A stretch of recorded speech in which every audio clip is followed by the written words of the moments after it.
Thank you all.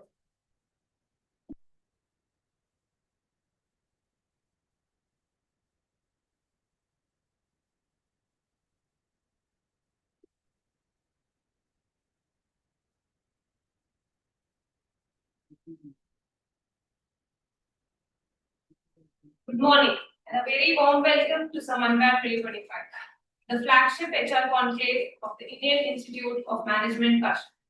At IIM Kashipur, we take immense pleasure in hosting this annual gathering where the finest minds from industry, academia, and the student community come together to shape the conversations around the work of future of work. It is our privilege to welcome distinguished leaders, esteemed faculty members, and our brightest students to this truly special occasion. The theme for this year, the new social contract, balancing employee freedom and organizational discipline, reflects the pressing question that define the modern workforce. As organizations reimagine flexibility, accountability, performance, and culture, HR leaders today hold the responsibility of crafting a new equilibrium, one that is humane, innovative, and future-ready. The first panel of Samanvaya 2025 explores flexibility with accountability shaping the next gen workplace. We are honored to have you all with us. Mr. Arun Pratap Singh, Chief People Officer at Decimal Point Analytics with over 15 years of experience. Mr. Arun has been a driving force in transformation, digitalization, and people strategy. We now invite Professor Somnath Chakrabarti to present a welcome bouquet to Mr. Arun.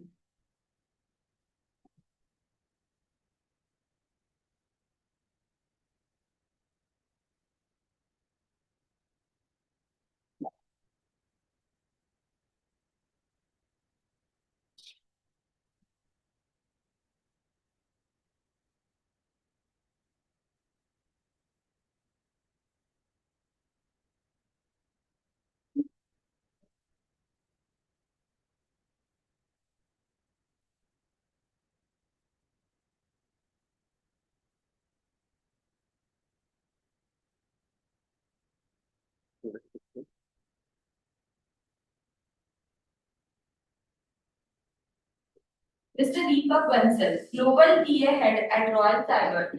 Mr. Deepak has led HR strategy across geographics, building scalable growth-focused people systems.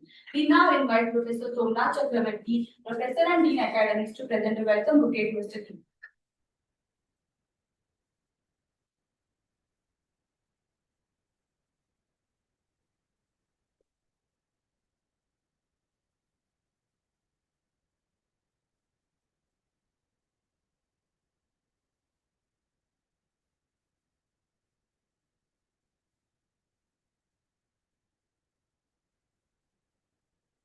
Ms. Jasneet Kaur, Certified HR 40 Under 40, who leads talent acquisition and HR business partnering at Jio Platforms. With plus 30 plus years of experience, she has been a torchbearer in creating agile talent ecosystem. We now invite Professor Deepak Verma, Professor and Chair of Placements, to present a welcome bouquet to Ms. Jasneet.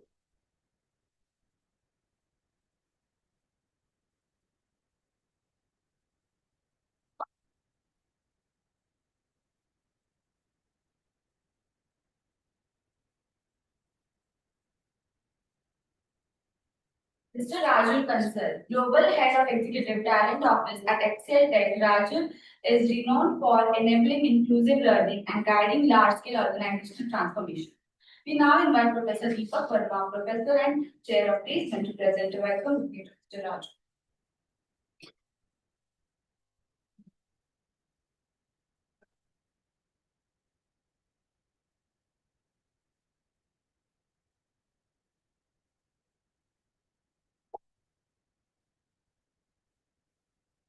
Mr. Rajul Kansal, Senior Manager, Talent Acquisition at Sun Life Global Solutions. With 16 plus years of HR expertise, Rajpreet has been instrumental in building resilient talent pipelines in financial services. We now invite Professor Utkarsh, Professor and Chair of Placements, to present a welcome bouquet to Mr. Rajpreet.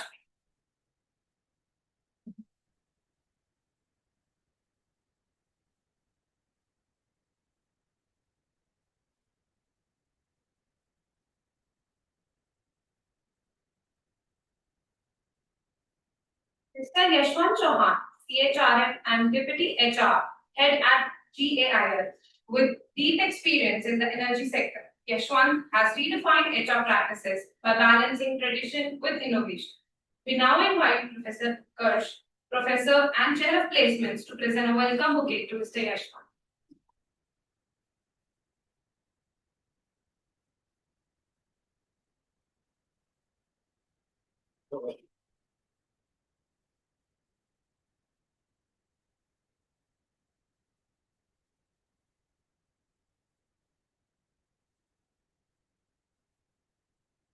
We welcome Mr. Aditya Sharma, Senior Product Manager at Bazaar, IIM Kashipur Alumnus, and Digital Product Manager at Bazaar, for moderating this panel. He leads Bazaar Money, an account aggregator based personal finance platform, being recognized in ET brand equities retentioning marketing 30 under 30. He brings deep expertise in product strategy, engagement, and monetization. We now invite Professor Utkarsh, Professor and Chair of Placements, to present a welcome bouquet to Mr. Aditya.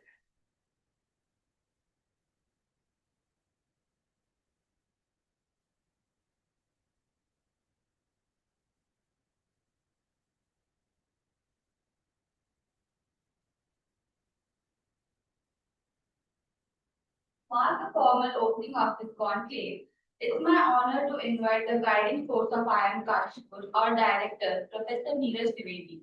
With over 2 decades of experience in management, education, and research, and a vision of blending rigorous academics with industry relevance, Professor Dwivedi continues to steer IIM Kashipur towards excellence. We now invite our placement chairpersons to present a welcome bouquet to Professor Neeraj.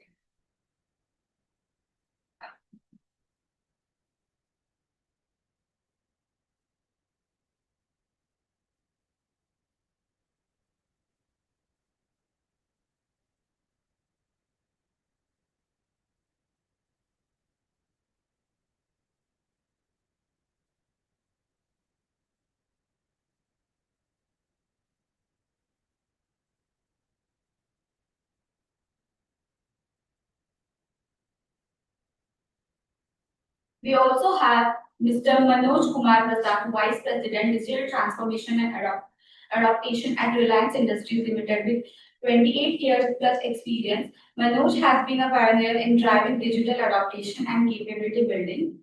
We have him in our second panel, but we are still honored to have him here as the audience right now.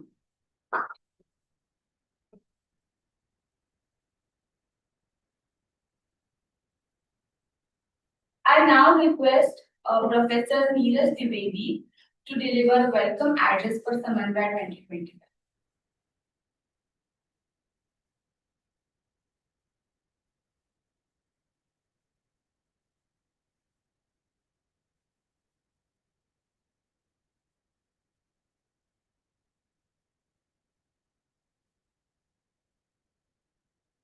Very good morning to all of you, and a warm welcome to all the HR leaders who are present here and who have taken pace to come to a place which is not so easily accessible. So thank you for that. And I also hope that in the next course of the day, you'll be brainstorming and trying to dwell on the issues which has been mentioned here, that is employee flexibility vis-a-vis organizational discipline, and what are the ways to improve that. I hope our students who are present here will find it very useful for them. And as I said, at IIM Kashipur, we value, apart from academic engagements, a lot of industry interaction to make sure that our students are abreast with the latest developments happening in the field. So these kind of engagements, though it's a lot of value added for you yourself, where you can learn from each other, it's also a big opportunity for our students to also understand what's happening and hear from the horse's mouth itself. I do not want to take a lot of time to give a speech here, because I think a majority of you will be coming here to listen to the HR practitioners which are there. And there's also a risk when you invite an academic faculty member to give a speech that he'll take most of the time. So I thought that I'll just very briefly talk to you about and set the tone of this meeting here, and then I'll leave the stage for the panelists who are actually there and see what exactly emerges out of that. But since I was given this task to give a small inaugural address, I did some small brainstorming to understand what and jotted down a few points as to what I should say, so that you can start keeping those points in your mind while you discuss this. So first of all, as we said, we are talking about workplace here. And workplace is, as most of you know, is not a static phenomenon, but is an ever-evolving phenomenon. What constituted workplace a few years back is very different from what is constitutes the workplace now. If we go back to very old times in history, where we had manufacturing-oriented organizations, workplace was something like a steel factory, as a paper mill. It was more like a cotton mill. It was like an auto company, where there'll be a lot of time and work studies, where you like to see how people are motivated, what incentives will work to make them do better. And then as we moved to a service-dominated economy, the workplace also changed. So the workplace became a hotel company, the workplace became the airline, the workplace became a software company, the workplace became a management consulting company. But obviously 5 years back, all of us encountered a very major breakthrough or major disruption in our times, which was the advent of the COVID pandemic, which basically changed the way both these workplaces work. So it made a major change to the manufacturing workplace, it also made a major change to the services thing. But as we had more and more automation coming in, robotics coming in, manufacturing was, to some extent, was reducing its reliance on the physical manpower, but services was still too dependent on that. So this advent of this pandemic itself changed in a very dramatic way the way organizations function and also what was expected from the people there. So what all of us saw, there were organizations who prepared themselves for this disruption as well. Different organizations prepared themselves in a very, very different way. What we saw emerging is concepts of remote working, distributed teams working together, also changed the way the companies were organized. But apart from the way companies and organizations were organized, there was also a major change in the way organizations and employees behave. Habits of employees also changed. While they worked remotely, worked from home, also hybrid working emerged. They're also happy that they can attend to their family works as well as other things which they could while working for the organization as well. So what we saw is habits of employees change. They started liking the remote work to a great extent. They were happy that they are able to balance both the lives there. But as most of us saw, this also added additional problems which came along with that.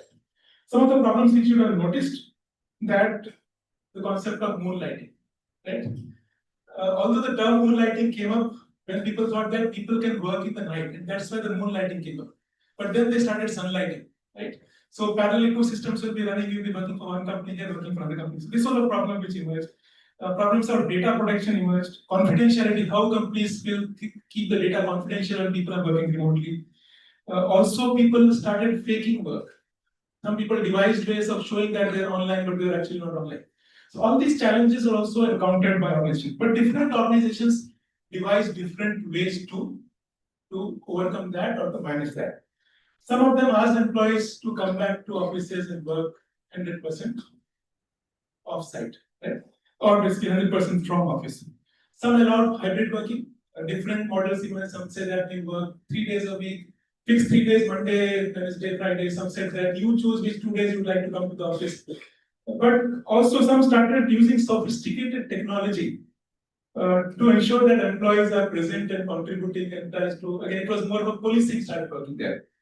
But then, as we said, when the employees tasted this flexibility, there was a lot of resistance to come back and also work and resort to the original ways of working there.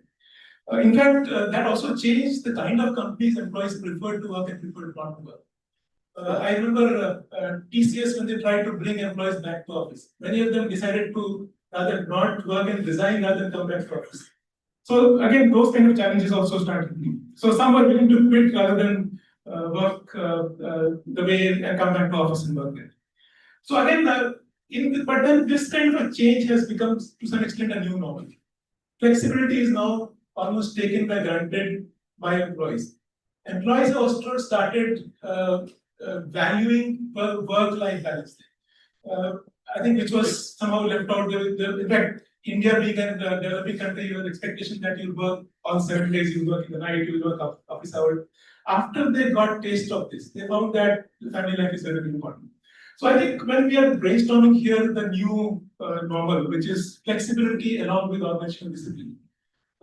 Few points I'd like you to put here to ponder before I close my speech. As we already said, I think some of the panelists would talk about that flexibility cannot be at the cost of accountability. Employees value flexibility, organizations also are willing to give them flexibility, but then again, we have to find ways to overcome those challenges which are emerging. So again, I think the way HR managers work would need a significant change. Focus is to move from process to outcome. Micromanagement is not going to work in this new normal kind of scenario. So from micromanagement, you have to come up with clearly defined KPIs which can measure performance of the employees there. Again, that also means that you develop a very highly result-oriented mindset rather than policing people to make sure that they're in the office there. But all this will work when you have a strong culture of trust where employees is trusting you and you are trusting the employee, and that's where this will work with you. And again, most importantly, what will be required is extensive use of technology to make hybrid working more and more easier. Not from the point of view of policing, but more saying how can we facilitate their work to their technology to work, make them work offline. So these are a few of the pointers we would like to you to ponder over when you discuss here this panel here. And again, welcome you once more here. You would like this green campus here. I'm also new to this campus. Just 1.5 months back, I joined here from Lucknow, but I already started liking this place. I'm so in love with it. I hope you'll also like this place and also like to come back here. You may not have time this time, and also it is not the right time, but we have very closely the Ramnagar Jim Corbett National Park. So come back here in month of November and December, have a longer visit, come here, come to our campus and also visit there. All the best, and hopefully a lot of value add will come from this channel. Thank you. Welcome, Asmi.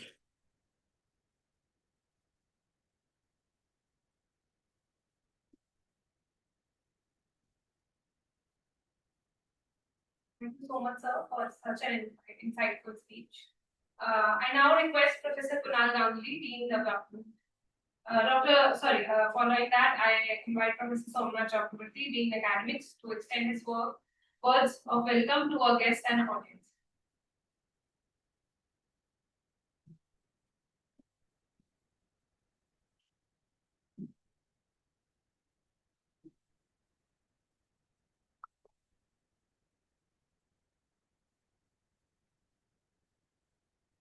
Good morning to respected director sir. Good morning to all the dignitaries, corporate dignitaries, and of course, good morning to all the students. So I'll take a very brief time before the corporate panelists join.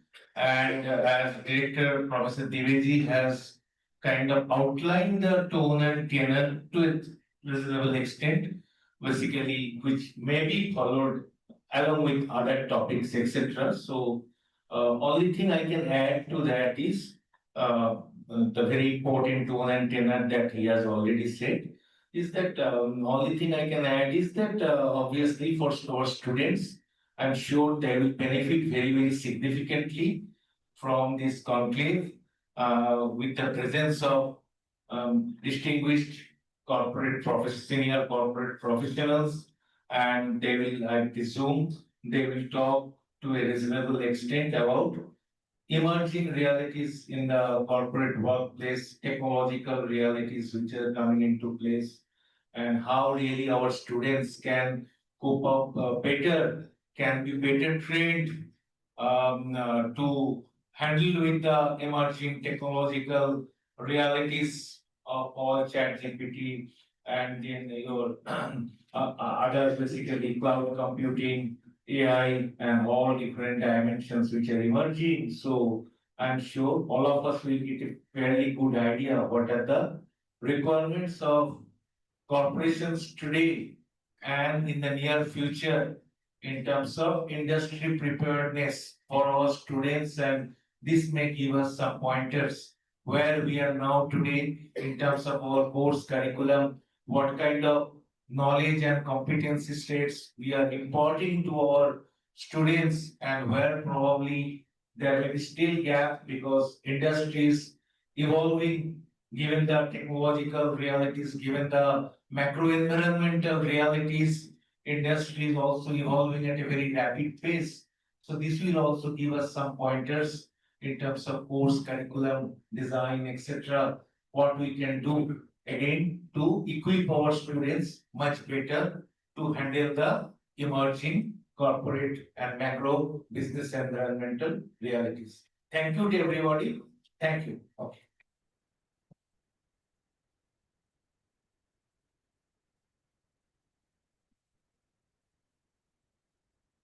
Muhammad sir. Before we move into our discussions, let us watch a short introductory video that captures the spirit, journey, and ethos of IIM Kashipur.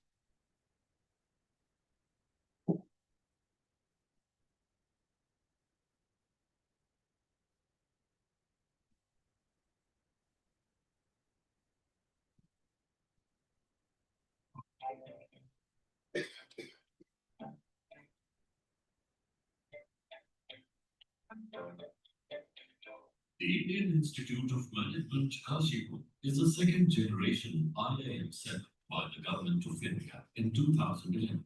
In all these years, the institute stands true to its vision and mission. Our vision is to be an institute of eminence that fosters management research and education and develops leaders for creating positive societal impact in a changing world. And the mission of IIM Kashipur is to create and disseminate knowledge through applied and interdisciplinary research and practices in emerging areas of management.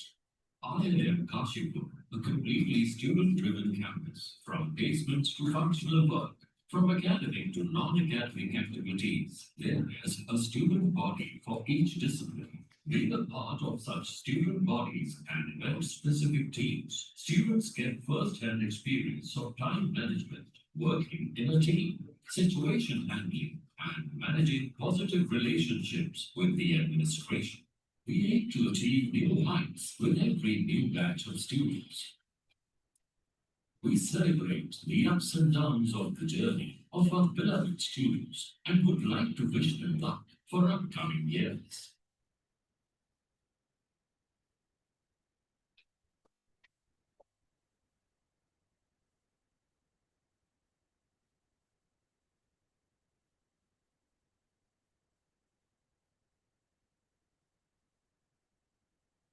Today, we are privileged to learn from some of the most respected voices in HR. Their ideas will help us reimagine the evolving balance of freedom, discipline, and performance in the new world of work. With that, let us commence the panel discussion, flexibility with accountability, shaping the next gen workplace. I now hand over to our moderator, Mr. Aditya Sharma.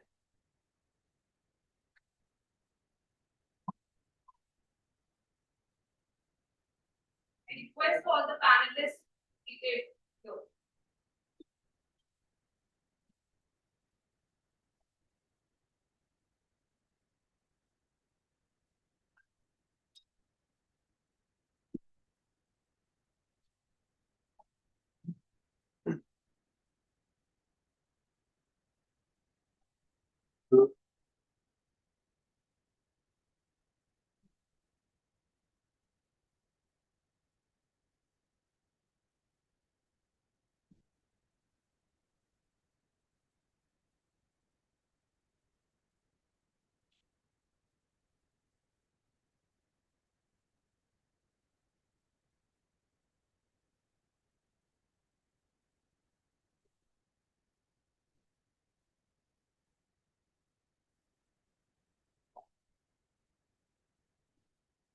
Hi,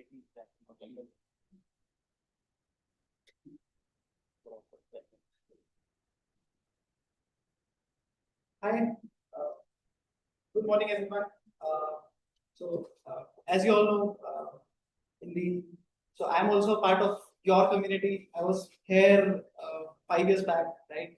So once the team approached me, to moderate the discussion, I was like, I want to come back to the campus, right? And obviously, the topic of discussion is something which is very close to my heart. I've been working for the last 5 years, and you know, being in the middle of the whole post-COVID era, where the whole transitions, as Professor Neeraj said, the whole transition period happened over the last 5 years, right? Where our thought processes when we studied were something very different to the thought processes that we actually got into, right? So hence it's a very exciting opportunity to discuss this with you all, because some of these issues are something which I'm personally facing, but obviously the guys that are sitting on the other side, they need to know that how the corporates have currently evolved to, and what the future is going to be. So welcome everyone. I think so how we are going to proceed is there are certain set of questions which are there, but let's keep the conversation free flowing. Interrupt us as much as we debate as much as we can, and let's try and have a very healthy conversation, right? So I would like to pick up from where Professor Neeraj left, right? So flexibility is something which is very new to the industry, right? For people like me who have joined at the start of flexible era, uh, it was something which was new. So we were someone who were trained to this, right? But for people like you guys who are there in the industry for good 10, 15, 20 years, right? It was something which you guys designed this, right? So to begin this conversation, I want to understand, how do you kind of design the accountability framework given the whole flexibility era has emerged, all the trade-offs have emerged, all the people preferences have emerged, right? So how do you build something so as to ensure that your flexibility is maintained and at the same time the productivity is something which is not hampered? So maybe you can, yeah, sure.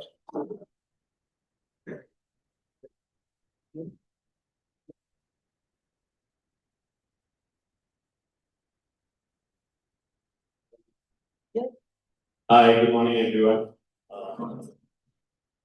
Personally, I feel flexibility without accountability is chaos, and accountability without flexibility is control. So, and you rightly said, organizations post COVID era understood one thing, that if this pandemic could happen once, which no one was prepared for, and trust you me, when our Honorable Prime Minister came online, I guess on the 26th or the 27th, 20th March lockdown was announced for just 1 week. And 26th or 27th he came online and he just said that everything is shutting down effective immediately. I was in my previous organization at that time, leading hiring, but irrespective of the roles and everything, nobody had a PCP, business continuity plan, how things will happen. At midnight, transport team, people from different departments, whether they are operations, technology, HR, facilities, finance, systems had to be moved overnight. And the aftermath of it a couple of years ago was that flexibility is now probably the new normal of the modern workplace. So you have to have and flexibility is a very general term to say. Uh, you know, so organizations today have made processes which are more outcome oriented and not activity tracking. As a director of academics was also mentioning that you don't do policing anymore. So as we delve further, I'll not take much time. I'm sure we will discuss that what are the frameworks that are designed, probably having measured KPIs, your OKRs that are aligned to the organizational goals, and not those systems, putting into your laptops which are tracking how much time are you actually out, active or online. So all these things have been done using ATSs like Workday, Darwinbox. Many organizations uses Oracle that track end-to-end activity that you do, whether it is hiring, other processes, so that the outcome is tracked rather than being very focused on policing of what an individual is doing during those work hours. Over to any of you. I guess you have got everyone's point. So, when it comes to workplace flexibility, so it is actually not flexibility.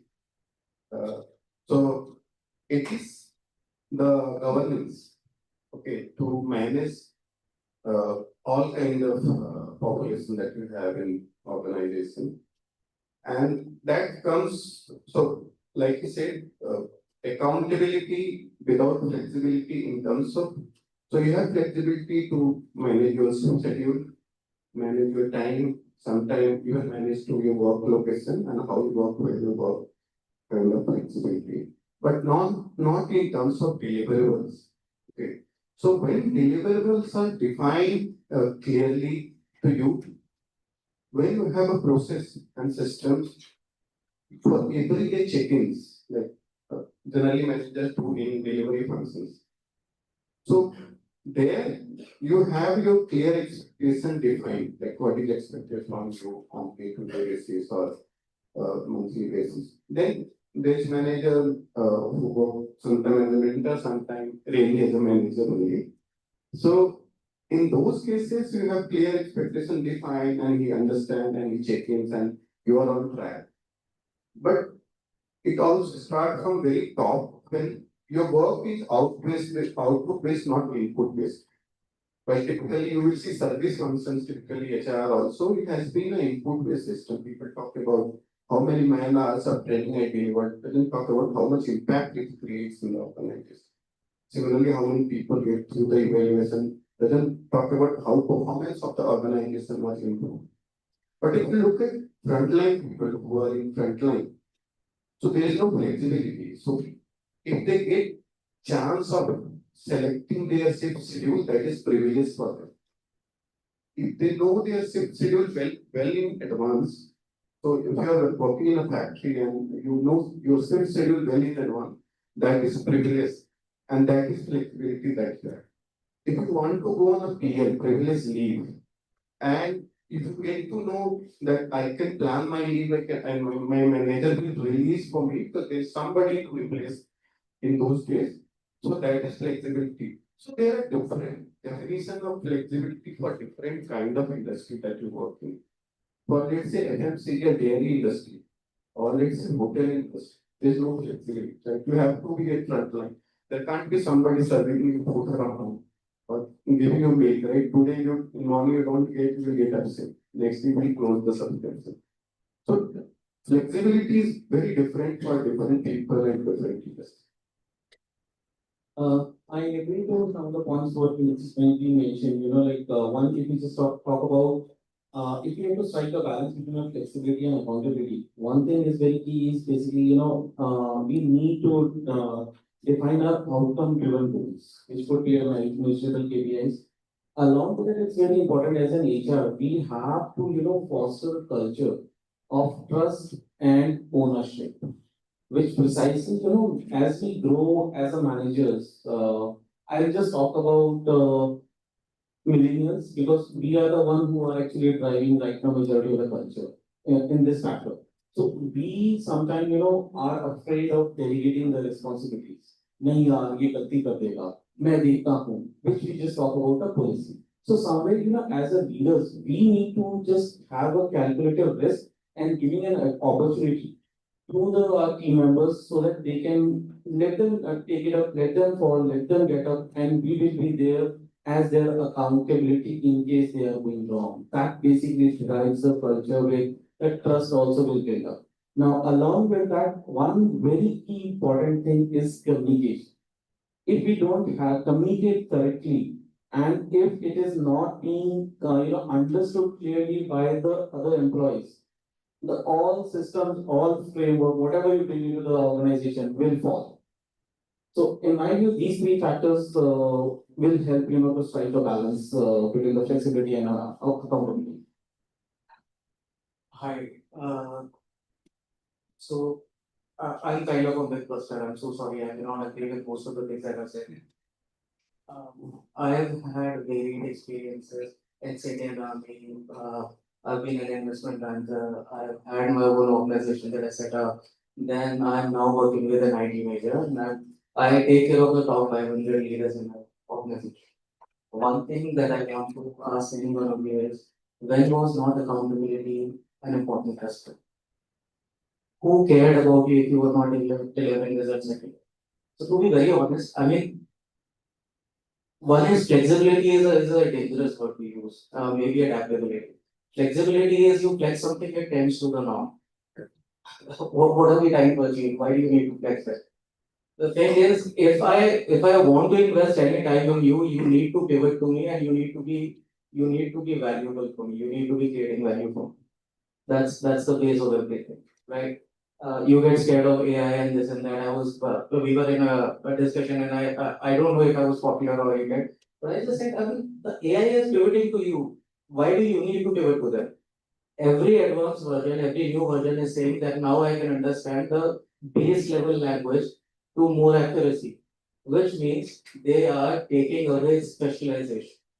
So what I used to about, the more illiterate I was, the more likable I will be to ChatGPT 5. We just launched with Google, and we have the research base.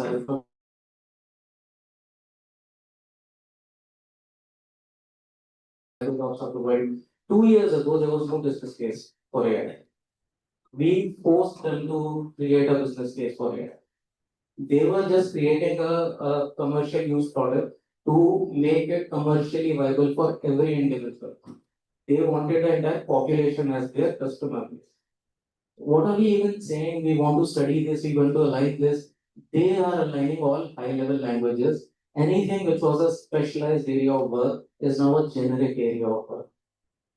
The better an AI module is, the easier it is for you to use everyday parlance, everyday language, and it pivots to you, it gives you that answer. What are you worried about? The first thing is don't punk. I mean, just breathe easy. Everything is fine, right? The second is any day, if you can solve something for me, I would like to provide that flexibility to you. If you're not solving anything for me, I do not want to provide any flexibility to you. That is how the world always operates. Now, there was a situation which was thrust upon us. As organizations, we pivoted to it so that you don't leave us. So, how are you now under stress to somehow pivot to us? You're not. Ask any of the HR managers, their biggest pain area is how to engage you.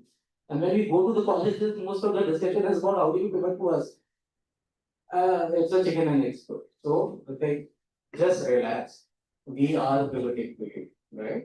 Just make yourself valuable. You should be able to provide something to me at a price point which makes sense to me. That's it.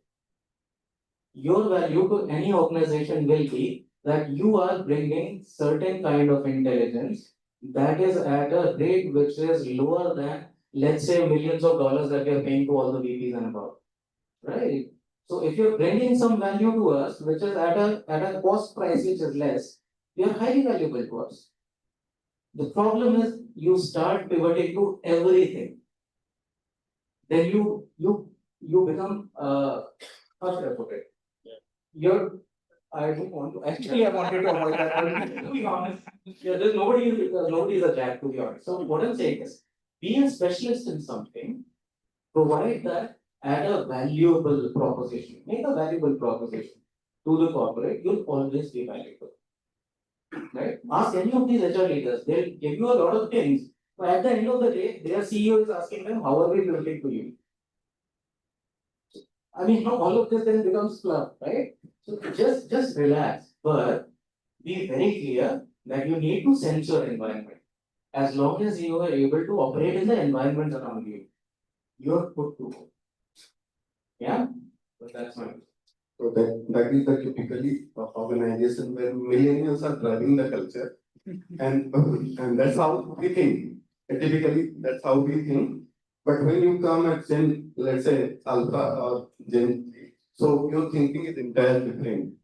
So when we think something like you give us output, we will give you what you want in terms of your career, in terms of your growth, in terms of your education, and so on and so forth. But the new generation which is coming, they think very different, right? They want complete freedom, that timing, in terms of timing, in terms of work location, in terms of their want. Even I have an experience of people asking what kind of laptop they. So let's say some companies give, let's say Dell laptop, they say no, I work on only Mac, so give me Mac. So those differences will come, and that's why HR has to look at the policies and processes and system to manage both the thought process. So I just wanted to give you some insights about flexibility. So for everyone, people think like flexibility is like working from home, working from anywhere, working for any time. We should not be asking about time. We should not be asking about hours. But I think flexibility is not only about flexibility of time. Flexibility is also about flexibility of voice. So if you think that something is not right and you should not be doing that, you should be asking. You should be raising your voice. The flexibility should also include the flexibility of growth. You should be knowing that where people are going, on what product we are working on which project we are working on, and how that project would be valuable for you. So flexibility is also the flexibility of growth, flexibility of time, flexibility of multiple things. It cannot be done only as flexibility of time, that we always say, companies giving me flexibility to work from anywhere. It should not be that. It should be flexibility of role also. It should be flexibility of multiple things that is there.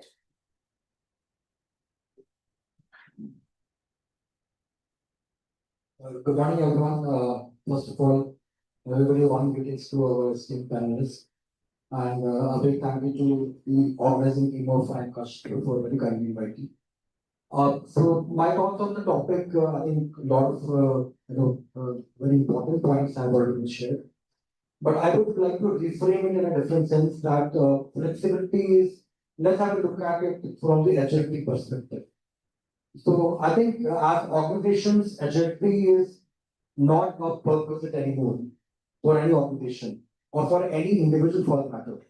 It is actually a primary driver for your sustainable competitive advantage.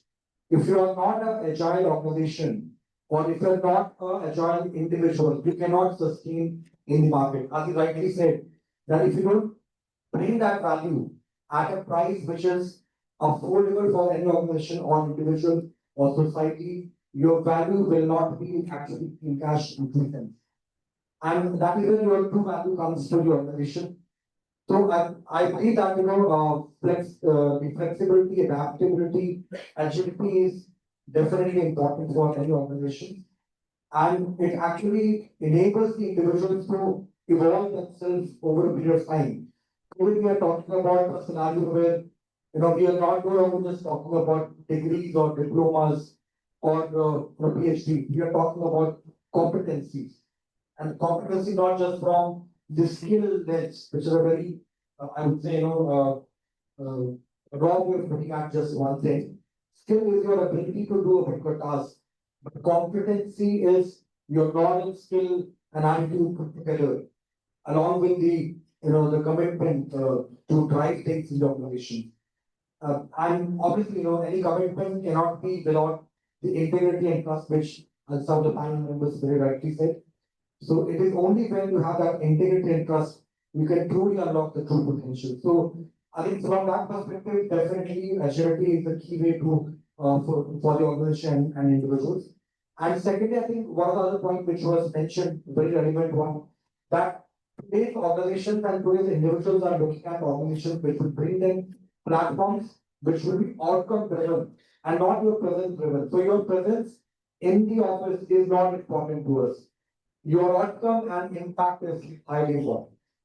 So I think that is the kind of leadership that we require in today's world, because it is not the technology or the tools that we were lacking. Maybe not even 100 years ago. Even that time also there was technology which was quite relevant, quite advanced at that point in time. Today we are talking about AI.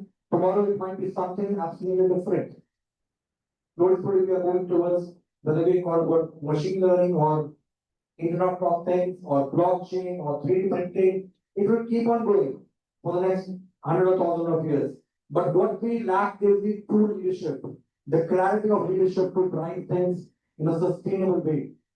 And most of our organizations are today just looking at the profits, which should not be the ideal scenario, because when we are talking about that agility, that organization also has to drive that social agility, the environmental agility, how agile we are making the environment to sustain in the long term. So I think from that perspective, it is imperative that we as organizations bring that sustainable competitive edge through the agility. So this is my few thoughts on this. Thank you. Some of very interesting points have come. Some I agree, some I don't agree to, right? But one key thing which you mentioned, that was communication, right? Obviously, in my experience, I've worked from office. Communication, even if you're in office, you have to be very clear, right? But when you are in a remote setup, it becomes even more important that anything and everything that you're doing, it should be communicated, but in a way that you are just not. Your manager might just say कि हर चीज क्यों बता रहे हो, right? So it has to be very, very clear where you want to communicate and where you do not want to communicate. Another interesting point which came out was which you mentioned, right? That flexibility of voice or flexibility of growth. I'll give you one of my examples. So when I left my previous organization, one thing which I learned, and which the chief business officer of my division told me, that one of the things that is most important is that you come and you fight for whatever your opinion is. Till the time you keep on getting scared that he's my boss, he's my super boss, or he's my chief, right? You will always, at least in today's world, I feel age is no longer a variable in consideration, right? It's more so these guys are not going to pay you for your age. Let's be honest. They are going to pay for your knowledge. If you're not going to challenge your seniors, you're not making use of that knowledge. Let's be very clear. If you are in an organization where these kind of ideologies are discouraged, I think that's where the flexibility needs to be pushed forward. So that's a very important point that came around.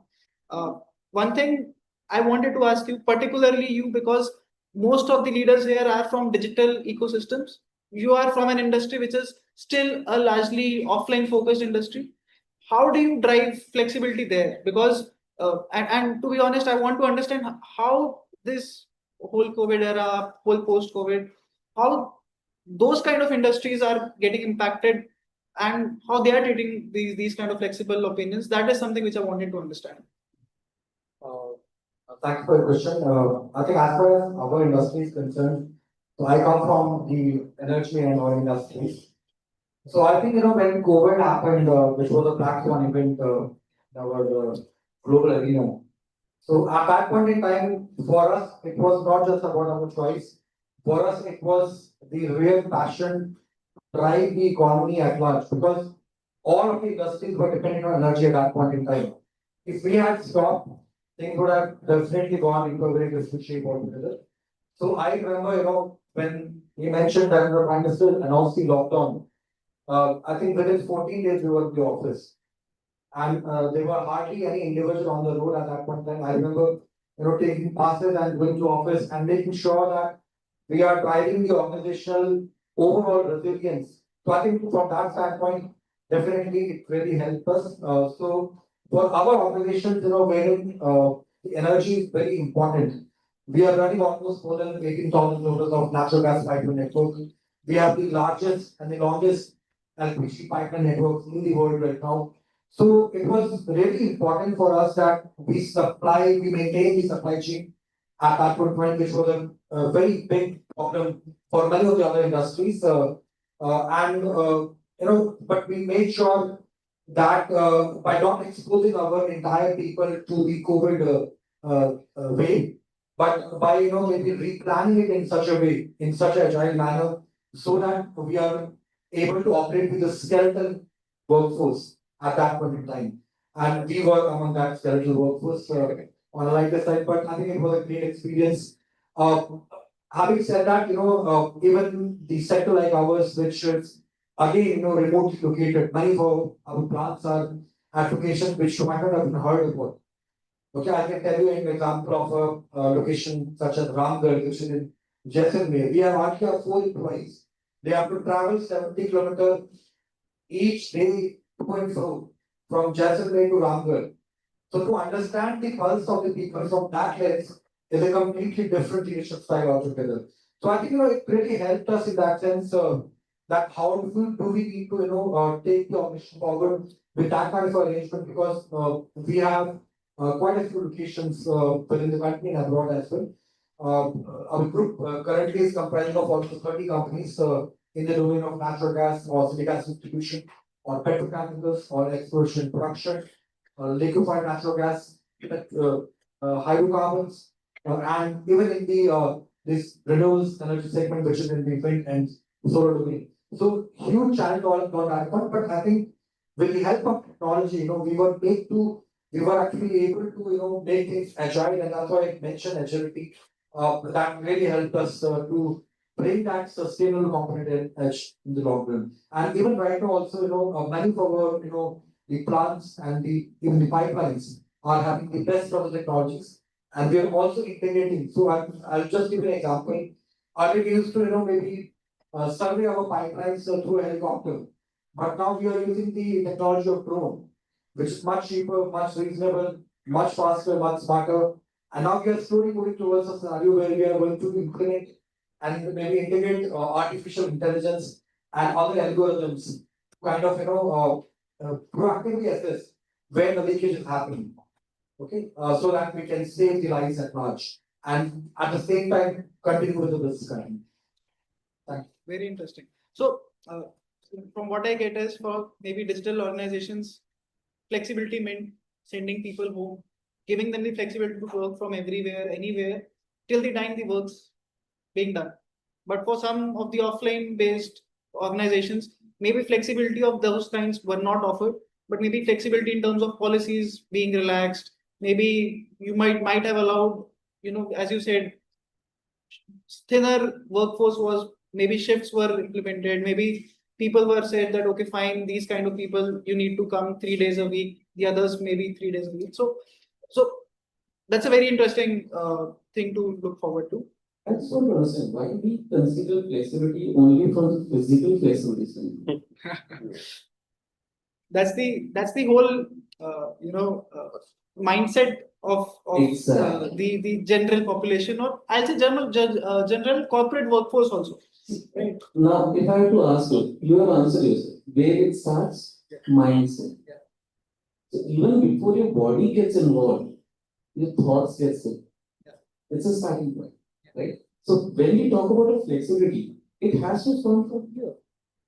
Why we talk about flexibility of being working from here anyway. Why not? If we just talk about the COVID period, a number of people in the IT they lost their lives. Who will take care of their work?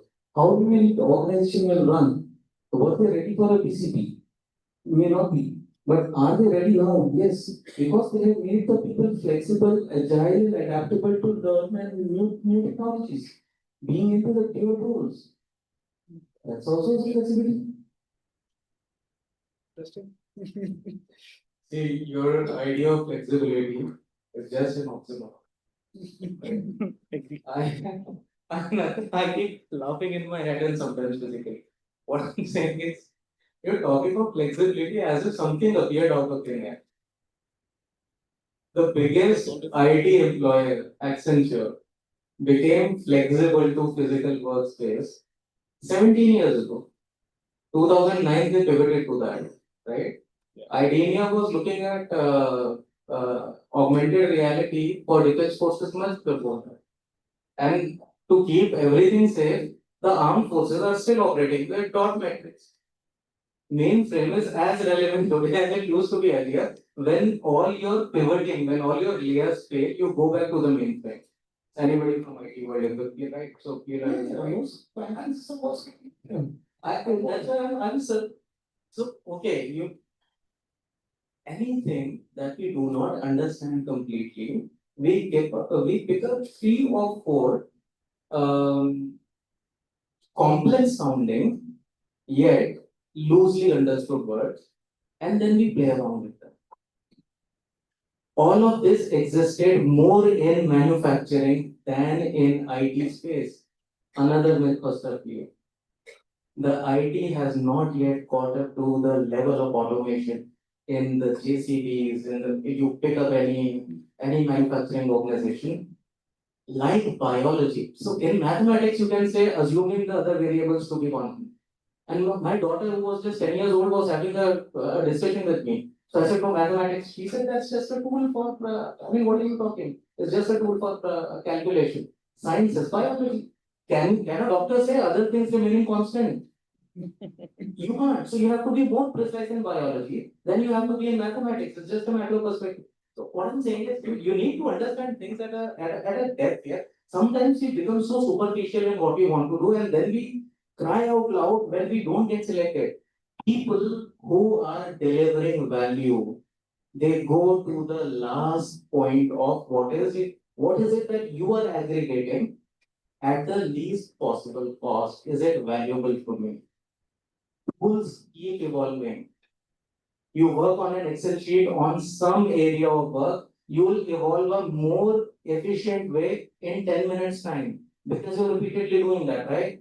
That's the sum total of your AI and all that ML and everything that you're talking about. That's the sum total of it. Now, if that is not there, what will you do? Let us say I don't want to hear AI and ML for the next 5 days because enough and more has been said about it for the past 2 years. 99% of people who are talking of AI and ML don't know about it, and 100% of people don't know how to apply it. Is that cool? A human being who could calculate faster was a calculator in NASA. The day the machine started doing that, they said it's a calculator. And to run one calculator, they needed 1900 workforce to run that machine from IBM. Then it had to evolve. So what I'm saying is it's always a linear curve. It always works in the function of x square. I mean, okay, let's not go into maths. So what I'm saying is, please try and understand, you're getting fixated on the idea of AI and ML while the world is doing something else. In the engineering sciences, in the IITs of the world, right now, it is electronics and communications which is pivoting the whole world.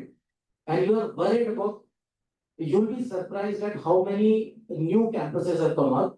500 acres, 1000 acres, and they're making a pitch to us. Why don't you take 200 of our people? Because we are a large recruiter. We have more than 4 lakh workforce all across the globe. So we can pick up the entire batch in one go and we don't even care. What I'm saying is, are you providing that? Are you providing that what I need? I work with NVIDIA, I work with Microsoft, I work with Google. We have the engineering labs, all your HCL systems, etc. We work on that. We don't need 2000 people to work on it. That's the whole point of it. Who's going to work at the base engineering of it? Do you understand that? So from the IITs, we are hiring electronics and communications people. We are not hiring any computer cracks. They come back to us and they tell us what we have already evolved. जैसे हमने ये पढ़ लिया है हमारी incubation lab में हमने हमने ये इम्प्लीमेंट करके चलो भागो यहाँ से. Do you understand what I'm saying? You need to understand what are you pivoting to. You are a management graduate. You are a management graduate with some specialization. I did in finance, then later I did in HR. I'm sure you would have some specialization.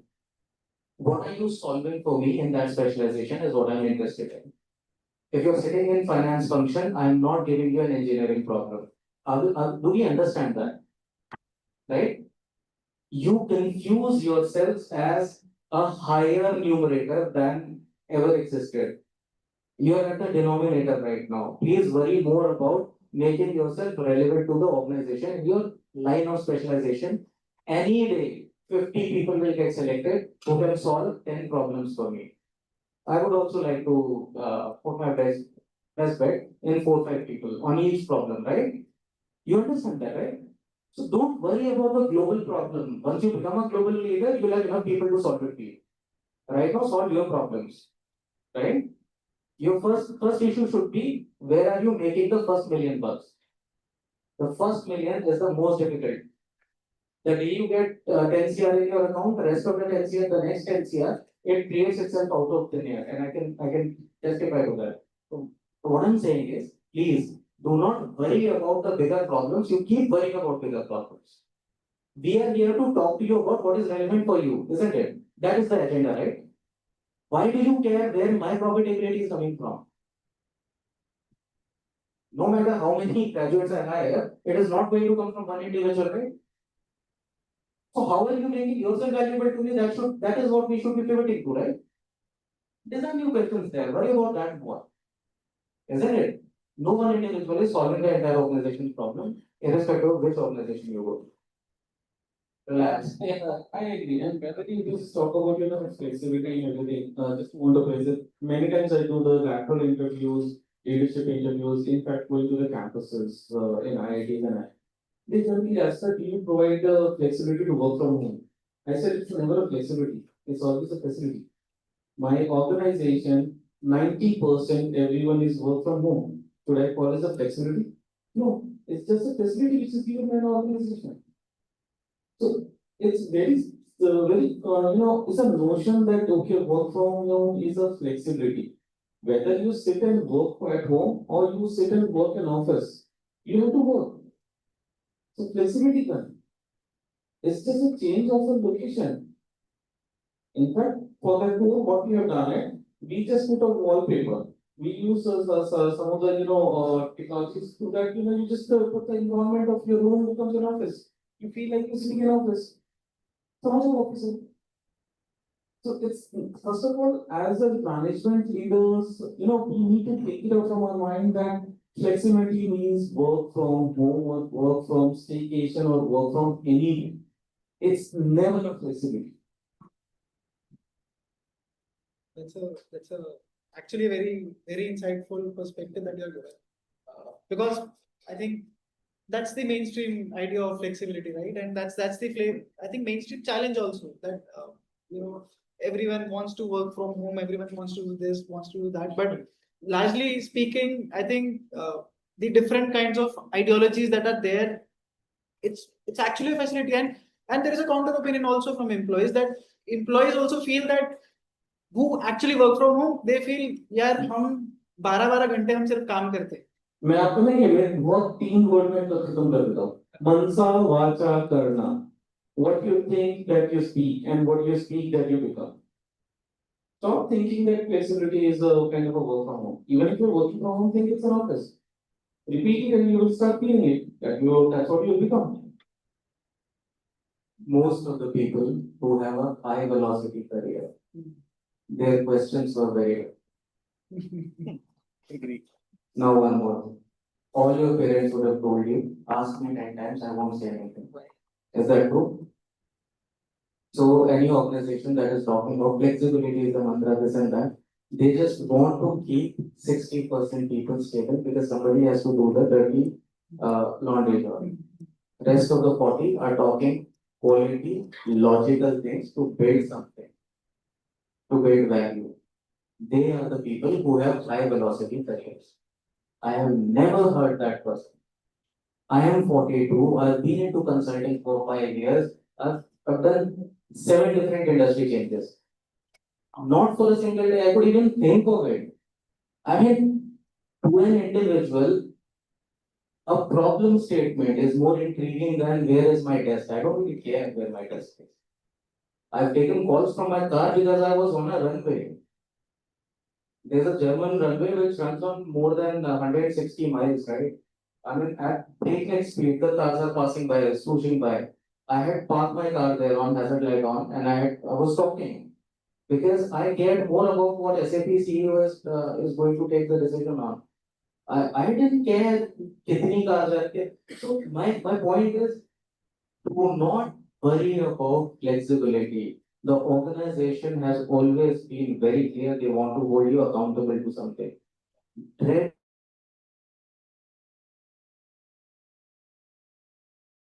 created that. They no longer care. Do your bare minimum, keep bringing the variable to the organization. There are certain people who bring about 20 to 25% of variable. Do not fall for that. It's the biggest folly. People who are working from home, who were forced to work from home, they were working 18 hours like crazy. Right? And they were not worried. They said, you come to the office tomorrow, fine. Because I really want to understand. And this is what is the flexibility that you need? What is the flexibility that you need? What is so present for you? Ask your professors in their lifetime, right? In the life cycle, would you even care about it? Would you even care of that one? I'm so worried. Anybody who comes to me and says flexibility, I'll say, get right out of my cabin. You'll find a lot of flexibility out of my cabin. Don't enter in, please. What are you even talking to? Okay, I'll ask a simple question. Why should you wake up? Why should you continue to speak? Or continue to sleep? That's a good question to ask, right? Why should a cost be assigned to you in an organization? That's a better question to ask. Why should you occupy a space? I'll be very happy to provide flexibility to everybody that I don't care about talking to in a day's time. What I'm saying is, and by the way, I come from an organization, the only among the big fours, which is still flexible in work hours, if that's what you mean. Because what we need gets delivered over a laptop. So what I'm saying is, please try and understand, please appreciate. Did anyone tell you that manufacturing is more evolved in AI than any of the tech giants? Did anyone tell you that? Go and check that. The degree of robotics, the degree of AI and machine learning, the degree of adaptability that they have, it's mind-boggling. Just go to their labs. Maruti will blow you apart. 80% of the questions that's what I'm saying. Most of the people would like to believe that it's computer engineers who will find the most plus jobs in NASA is when it's mechanical engineers. Mechanical engineers. उन्हें कुछ भेजना है ठीक है it has to function right बैठे अपने software पे करते रहना you understand that so what I'm saying is even the HR pivots to the business it's not the other way around HR pivots to the business and the business pivots to profitability find out any business that is not managed by a family controlled by a family and maybe in day-to-day operations in some eyewash manner, and I'm using the words very carefully, in some eyewash manner, managed by a board. Everybody, every family likes a sleeping board. Like गलत है ऐसे? Everybody likes a sleeping board. Board की meeting हो जाएगी, and पे signature करकर चले जाएंगे. This is the harsh. It's almost like finding a suitable room for a girl and the entire family is invited. But then eventually the parent says, "Baki लोगों की सुन लेते हैं, we'll decide, right?" That is what the functioning of board is. So please do not worry about flexibility or anything. Right now you should be worried about where is the value. घर पर रहो, कहीं पर भी रहो, look at the value that you bring to the organization. Cool? Don't worry about all this. So, extending to the value wala point, right? So, how do you define value then? So, in pure financial numbers, only NGOs have the time to talk of no 10 पेड़ भी लगाए तो कुछ कमाल किया. We have a foundation there, CSR का हमें tax break मिलता है. That is why it is there. That is why it exists. I may not be liked much, right? But I'm just giving you the harsh reality. CSR activity tax break देती है, इसलिए पेड़ लग रहे हैं और books बन रही हैं. Otherwise, the corporates don't care about it. Corporates का एक ही आंसर होता है shareholder value. What is the numerator and what is the denominator? Everything, every board meeting, every discussion is always about what is at the numerator, what is at the denominator. Ask any of these HR heads who are sitting here. इसके अलावा कभी कोई बात हुई है? They will say, yeah, towards the end of it, right? When you say, I have a brilliant idea which will bring more value, I said, right at the end of it, we keep all the important things towards the end. So that's the last thing we hear, and you never get to hear. ROI. What is an ROI? How much revenue will generate? There's nothing else. It all ends up at that. It all ends up at that. So, yeah, sure. How many of you have a heartbreak by now? No, it's not about liking and not liking. In many ways, what he's mentioned stands true, especially about every HR line to the business numbers, because today it has become imperative that you understand what your business really does, irrespective of the department that you're part of, and any industry, whether it is manufacturing, BFSI, engineering, services. But yes, looking from top down, you're getting perspectives. That yes, in a board meeting, really, CSR doesn't matter. What you do as ESG, apart from the carbon points that you get, don't matter. But for you as an individual, probably the things that drive you, a lot of these things may matter more. So I'll share my personal example. I'm into hiring and when you hire people with disability, okay, or LGBT plus, talking in India about diversity beyond gender is very difficult because the entire debate is around male female only. And we don't go to, further issues, which is more how to, have everybody included or, how to make them belong. So at an individual level, whether it is a corporate social responsibility, maybe you are going to plant 10,000 trees or 10 trees, or you've taken one reservoir that you are, rejuvenating. As an individual, it may become a driving force for you. And that is absolutely fine. And actually, it should be also, because that is how you understand then also that what am I giving back to the society? And after a certain number, and today we have so much yarn available on Instagram, that even 4 people here will give you different and complex opinions, which is absolutely fine. What you understand or what you align with, you should take back with you and work on it. So the point I'm only making is that yes, to the boards, to the families, to the governments, numbers in finance or these shareholder values or stock prices matter. But when you go to work, there should be something that drives you. And it has to be beyond money. We discussed the point just now that, what value you are bringing to me at the right value. Correct? And it holds true. But for you on the other side of the table, we have 5 different organizations or 6 different organizations today. You're bringing the same value to me. You are the constraint there. Correct? But for us, that cost will differ for each one of us. And that is you to decide. And it should be beyond numbers again. Not just what I am getting today to start with as a salary. In hiring, you get talent who's currently maybe at say 5 or 6 LPA because they started with a big engineering giant, as we say, which organizations? Wipro, Infy, HCL, Cognizant. But when they make the next shift, whatever value or whatever they have learned, during that 2-3 years of experience, there are 5 organizations that is for the same value, they have a different price point. And it's not that we hire everybody that we want to hire. The same person will get an offer from 6 to 10, will have a 3-month notice period, will probably get 20, 25, 30 also.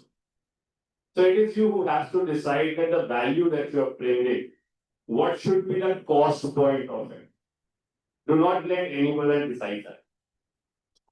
That's my submission. It's very simple. One of the simple common question, you would have heard or you have observed. HR journalist, what is your strength and what is your weakness? Have you heard about it?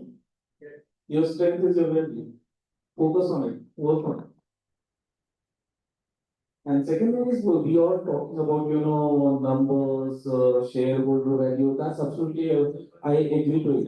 But if you just look into one step level down, is precisely it's not where and every individual can calculate if I'm taking a step A to step B, how much share value will increase. But you can add a value in terms of a processes improvement, which can save a time. Again, further it's going to relate to the monetary terms, right? But individual, each one of you will think about it, just try to add a small contribution to improvising of a process, which saves a time or cost in any ways, right? So that way you can start looking, rather than okay, if I just change this process, how much share value will increase? कुछ नहीं होने वाला, चवन्नी नहीं बढ़ेगी share value की. Unless and until that one step drives to the next step, and then it builds a ladder which is going to take you to the top level. That's how every the thing starts, and that is where you need to look into what value contribution are you doing to make sure that ladder is ready for the people to reach on the top. And from the top you can see now. I think just to add that value point. So, see, when we start, there is enough said about the company board. You don't need to worry about early start of your career. So when you are joining a company, there will be somebody who mentor you, guide you, right? So how you create become that one person whom that person can trust. You work from wherever it is. So creating that level of trust for the mentor, first mentor, whoever it is. So how you can take that proactive steps? How can you look at the problem statement that has been given to your team and you take your steps to solve those problems? I think those are value creation at your level. And then try to see what are the things that is required for the next level or somebody who is going at next level.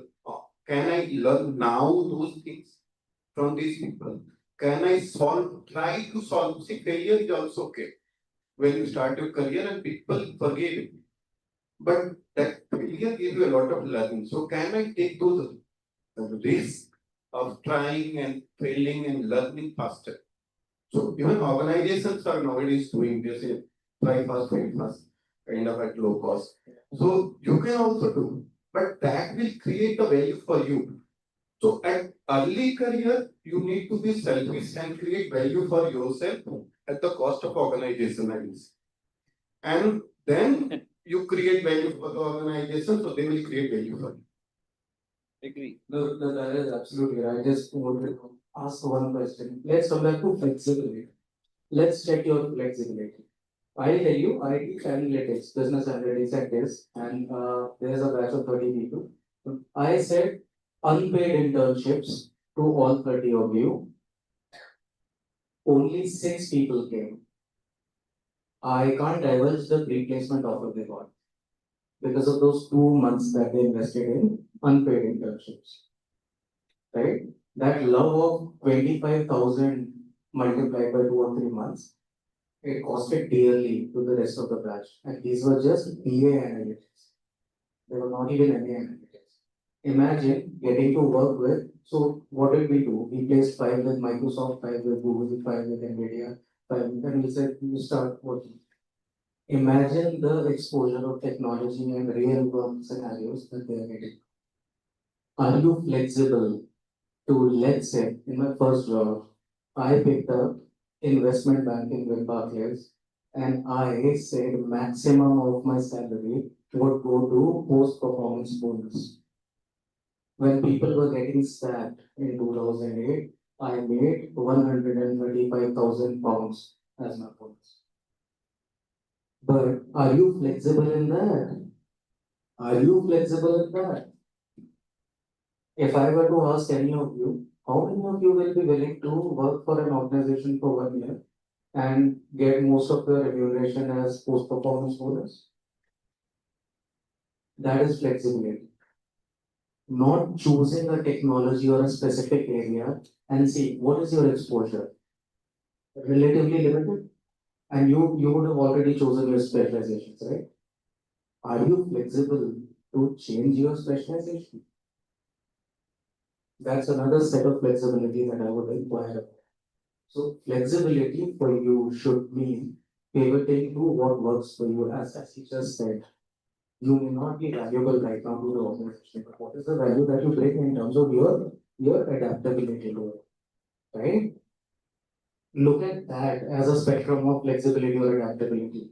Do not just think working from here or working from here. घर से बाहर निकल के 2 साल यहाँ हो ही ना यार, कितनी flexibility मिल गई घर पर पढ़ने की. So let's relax about that. So think of flexibility in a different perspective actually. You know? So yeah, I think a very valid point. So value creation, whether for organization or for individuals, in the longer run is a lifelong process. And I think as agile learners of not just our function, but very rightly said about the business as a whole is important. So for any function for the matter, not just about HR, whether we talk about marketing or finance or operations or core engineering, all of them, they are firstly the business leaders in any organization. And then they, bring that the specialized, I would say, acumen, specialized expertise, that practitioner perspective, in that synergistic positive outcome for the operation. So from that standpoint, definitely, value creation is important, not just from learning perspective, but also from the organizational effectiveness perspective. But having said that, I think since we are also having the discussion around the accountability, because I think we have stretched the flexibility too far.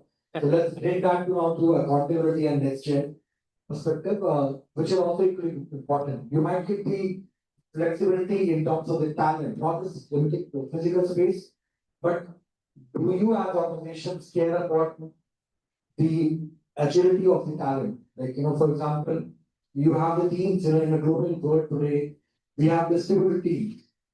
So do you have the team members who are not just part of the organization, but probably maybe who are caregivers right now? Are you involving them during that process? Do you have that inclusive in place? So I think that's another standpoint which we must also remember. Do you have that fungibility of talent from the global teams perspective? So I think the future of work is definitely evolving more towards the project-based teams, outcome-based teams. So as I said, and many of the same panels have already spoken that it is not your presence, it is your value to the organization which is going to define your contribution in the long run. So impact definitely is very, very critical. And then, while we are having a discussion on this, I think we also need to look at the aspect that what is our future generation looking at. So today's generation is not looking at organizations who are just taking profits. Today's generation are inspired by organizations which are purpose driven, which are aligned to larger purposes group. This is very important, and I think this is a very rapid change which is happening, whether you talk to Gen Z or talk to millennials, and I think in fewer down the line will have the alpha generation come in play. So these are the people who are digital natives. They are very much exposed to the latest technologies. So they are definitely looking at what you as an organization bring to them as well, as much as what these generations are bringing to the organization. So I think from that standpoint, overall stakeholders, value creation is super critical for the future of work. I'll just add on a small example to flexibility. half of my team sits in Pakistan. Indian government does not give me flexibility to go and meet them. But technology is there. Through Teams, I connect with them every day, every moment. Right? So if we talk about flexibility barrier, that can always be overcome by any technology tool. So what an organization need to identify the right tool to connect, to share knowledge, and to communicate. Communication is very good when, where, how, and how the mode of communication which is required. So one, that is what is very important. We need to know when to communicate, why to communicate, where to communicate, and how to communicate. Right? So that's, if you understand this way, please put it in flexibility. Myth. Literally myth है. मैं यहाँ पे बैठा हूँ, I am sitting on a chair, okay, I have a 20,000 seat, I am more comfortable, company has given me a flexibility. No, it's not a flexibility, it's a flexibility always. Again, as That's a, so, as you mentioned about the new generation, right? I think largely speaking, the shift that the workplace is seeing right now is, I think transition for millennials was fairly straightforward. Our parents told us this is how you work, this is how you have to be like, and to some extent money used to drive us. To some extent, we were like, हाँ ये line है इसी पे चलना है, right? Then came Gen Z. Most of these guys have had parents who were like kind of like us, burnt out, and like in a space where they're like, do what you want, right? And now they have entered the workforce. And I have personally seen this in the last couple of years. These guys have started to enter the workforce, and their operational style is starkly different to how maybe a couple of generations earlier used to operate. Maybe even our generations are still in kind of a hybrid mode per se, that we are wanting to work, but at the same time we are looking at them and we are like, what is happening, right? So how do you pivot your organizations to fit in the kind of people that are coming in, with the thought processes of we are no longer motivated that much by money as such. We are motivated by the objectives of the organization on the whole, right? So how do you define something like that, and keeping into account that yes, you have to satisfy your shareholders, and you have to satisfy the whole ecosystem of the corporate workforce, that how you keep the balance between the two. So if I summarize the question is precisely, how do we see flexibility and accountability between Gen Z, Millennial, and Gen X? So how do you manage the transition? So with these guys coming into the picture, right? So flexibility, as you said, flexibility for me might be something different, but for these guys it's completely different. How do you manage this? We were actually yesterday when we were sitting in a cab, we were just talking about the similar thing, right? I'll just open up a forum on the scene and I'll ask Rajul to share the news. So we were just talking about when we talk about Gen Z, Gen X, and Millennium, it's just like a sandwich. If we talk about flexibility, agility, when we talk about our parents, it's something they had a standard working hours. After that, they had their me time, right? There was no technology. How many of your grandfathers have used their laptops and work 24/7? No one. So they used to go to office, they will work, and after that, their me time. Then millennium, we all came into millennium, and we became kind of a aloo in a sandwich. Karo, kaam karna hai. Right? The way you have in sandwich, you'll find a cucumber, you get a tomato, you will get XYZ sauces, mayo, and whatever. So that's how our life has been. So we have seen three transitions. Initially, Gen X, then we became a millennial, and then we are talking about a Gen Z. Right? So now Gen Z is something I need a flexibility. Without that, I will not work. Gen X, they default had a flexibility, but they had an accountability. Now, if you talk about millennials, here we are. काम करना है, नहीं करोगे बाहर जाओ. So it is something in that way we just talk about transition. So it's open for Raju because again we will overlap of thoughts. I tell you, we take it very is how it is. I don't care if you want to work in a Bermuda, if you want to operate in your country, we really don't care. We're an open society, and that's how you manage a larger community, right? You have to be accepting of what people want. Their aspirations, absolutely accepted. Show me the value, I'll start out the way is how it is. But this is not significantly different from what we used to do. Maybe nobody ever asked us to be that flexible or be that accepting. That is the only thing. Everyone who comes to our organization, the communities they want to create. There's a dog community they created, and we were surprised. He said, "What will you do with a dog here?" And then they said, "No, we want to care for them. We want to pet them, and that's fine. You pet them, keep them in your lap. That's fine. As long as you're delivering what you're expected to, we really don't care. You take as like okay. So let me talk of the BPO era.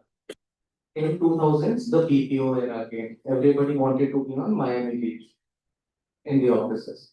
Uh, Really relinquishing the idea of it was meant for CPHs.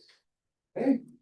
We just accepted that. We said within a confined community, do whatever you want to, as long as you're able to satisfy the need of the corporate, which is taking decent costs and giving the solution to the client. We said take as many ops breaks. Right? That's what we did. We said you want to complete your 8 hours of calls in 20 hours, up to you. Take as many breaks as you want. That's what we do today. So today, in the corporate, at least in our corporate, we don't care what you're wearing, what you're saying, how you're talking. I tell you, in most of the cases, they send me emojis which I'm still trying to figure out. Every time there's a monkey hiding either the eye or the hair and God knows what not. For a yes done, I get a handshake as an emoji. I don't understand that language. I live in Flintstones era, right? But that doesn't mean I do not value what you are operating with. You have a more efficient way of talking. The way I look at that is you devised a code which I need to adapt as a language. It's that simple, right? So that objective. The moment we start to judge what you're doing as demeaning and what I am doing as relatively superior, that is where the problem arises. This is where the challenge is. So I think all kinds of flexibility for you to operate in exists right now in the corporate world. You go to any organization, you go to cyber hub, you'll not feel like it's a corporate hub, right? And that's fine as long as you're delivering what you're supposed to deliver. How does it matter to me? Unless I want to poke into your private life, which is not allowed now, which was not allowed earlier. I just add one point and finally I'll open for the other panels. What Rajul we did discuss about in a pivot. So it's not that you guys have to be ready how you have to be in corporate. Now corporates are getting ready. I'm sorry, I'm stealing your words from the previous panel. So it's something like we are making ourselves ready. How are we going to make comfortable for you guys? It's not that you guys have to adapt it how we are going to do, whether they will be accepting us or not. Right? It's more corporates are making their managers, leaders getting trained how to work with Gen Z. Right? It is something that right now there is a race between I would say that what's the train? That's the Medway, Japan. Yes, and it's something like it's something Gen Zs are precisely thinking way fast. Whereas we at the management level or managers may not be able to come think on those ones. So we are preparing ourselves ready how we can think on your lines, right? So that is something is a transition what he's just talking about. So we are keeping ourselves ready that we can welcome you and we can do a handshake. We can come at your speed rather than you guys come at us. Because organization wants a fast growth. They don't want a slow growth. If we don't do that, we will be easily replaced. As simple as that. End of the day, every management we are talking about share value. In Hindi, गले में कितना पैसा आ रहा है that what's matter. Whether it is given by my existing employee or whether my new employee. What matter how much money a corporate makes, that's all key.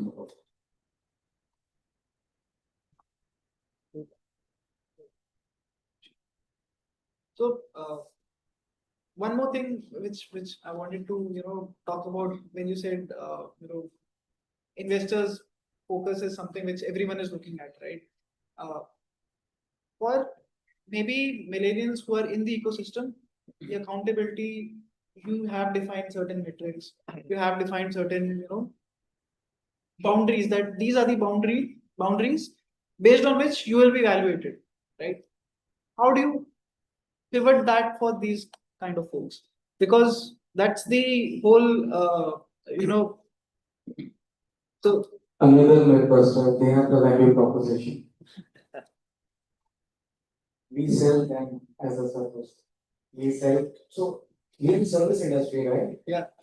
Unless we start manufacturing humanoids, we are selling their skills, isn't it? We have to do, you have to work with the raw material that you get. Yeah. Right? This is the raw material that you're getting, and they're highly efficient. Let's be clear, you guys are highly efficient. You're not as efficient as you are right now. Why would we worry about that? You're making our money, selling you as a success. So it's nothing for us to manage. We are just comfortably living in the happy times where the world needs people who can run the technology that they have got. Okay, what is the most profitable business? The most profitable business is execute the technology. That's the most profitable business. Is that okay? Yeah. So some technology is created, it has to run. Usually, people who have intelligent workforce are benefited the most. Right? So we are an independent variable, they are the dependent variable. They have a product which needs to sustain itself in multiple ecosystems. So they need people who don't just understand the technology as a project, they also understand where it is going to sit in the ecosystem. That is what India is doing, that is what China is doing. Largely they're trying to do. They're not yet there. When you are the real pivot, why would I worry about? I mean, if I were you, I'll be so happy, I'll be laughing my heart out. I have to pivot you, right? In the earlier times, things were done in some redundant ways, the redundancies were higher. It is not like that now. You are a highly efficient workforce, we are pivoting to you. You don't need to worry about it, and we are making all efforts to make you comfortable. It's like arranging a birthday party for your children, where they are the consumers and their feedback will matter towards the end of it. I broke my brain and almost my leg trying to manage the friends that came at my daughter's birthday. But towards the end, I was so eagerly looking at their faces. I said, आओ अब 10 साल के बच्चों मुझे बताओ तुम्हें कैसा लगा. I mean, it is not a comfortable position to be in, but that's how the corporates are operating, right? You are the resource that we have got, and we are making the most of it. And let me tell you, you're highly intelligent. Go to US someday. Work with the. Okay, this shouldn't be quoted. This is for your internal consumption, cerebral consumption. You already have a horrendous time. By the end of, there was somebody who was planning my travel, and I'll not go to the nationality, it will become another discussion point. But we changed 2 nationalities, we were that racist. Right? We said, किसी और को try करिए, वो नहीं पाना. By the time I came back, I was so sure. I called up Vikas, who manages the travel here in our office. I said, Vikas, I need these things done here. और मेरे पास अब तब आना जब question नहीं हो, मैं सारे क्वेश्चन तुम्हारे वाले भी वही आंसर कराए. मेरी पेशेंस खत्म हो गई अब इसमें. He came back and he said, ये हो सकता है, ये हो सकता है, ये हो सकता है. That is the quality of workforce that we have today. You are more global and more acceptable in multiple contexts than you know. You just need to go there and you realize. You are highly efficient people. See, one standard question I'm sure each one of us told our father, अरे पापा आपको नहीं पता मैं बताता हूँ. Have you guys? Right? It's very simple.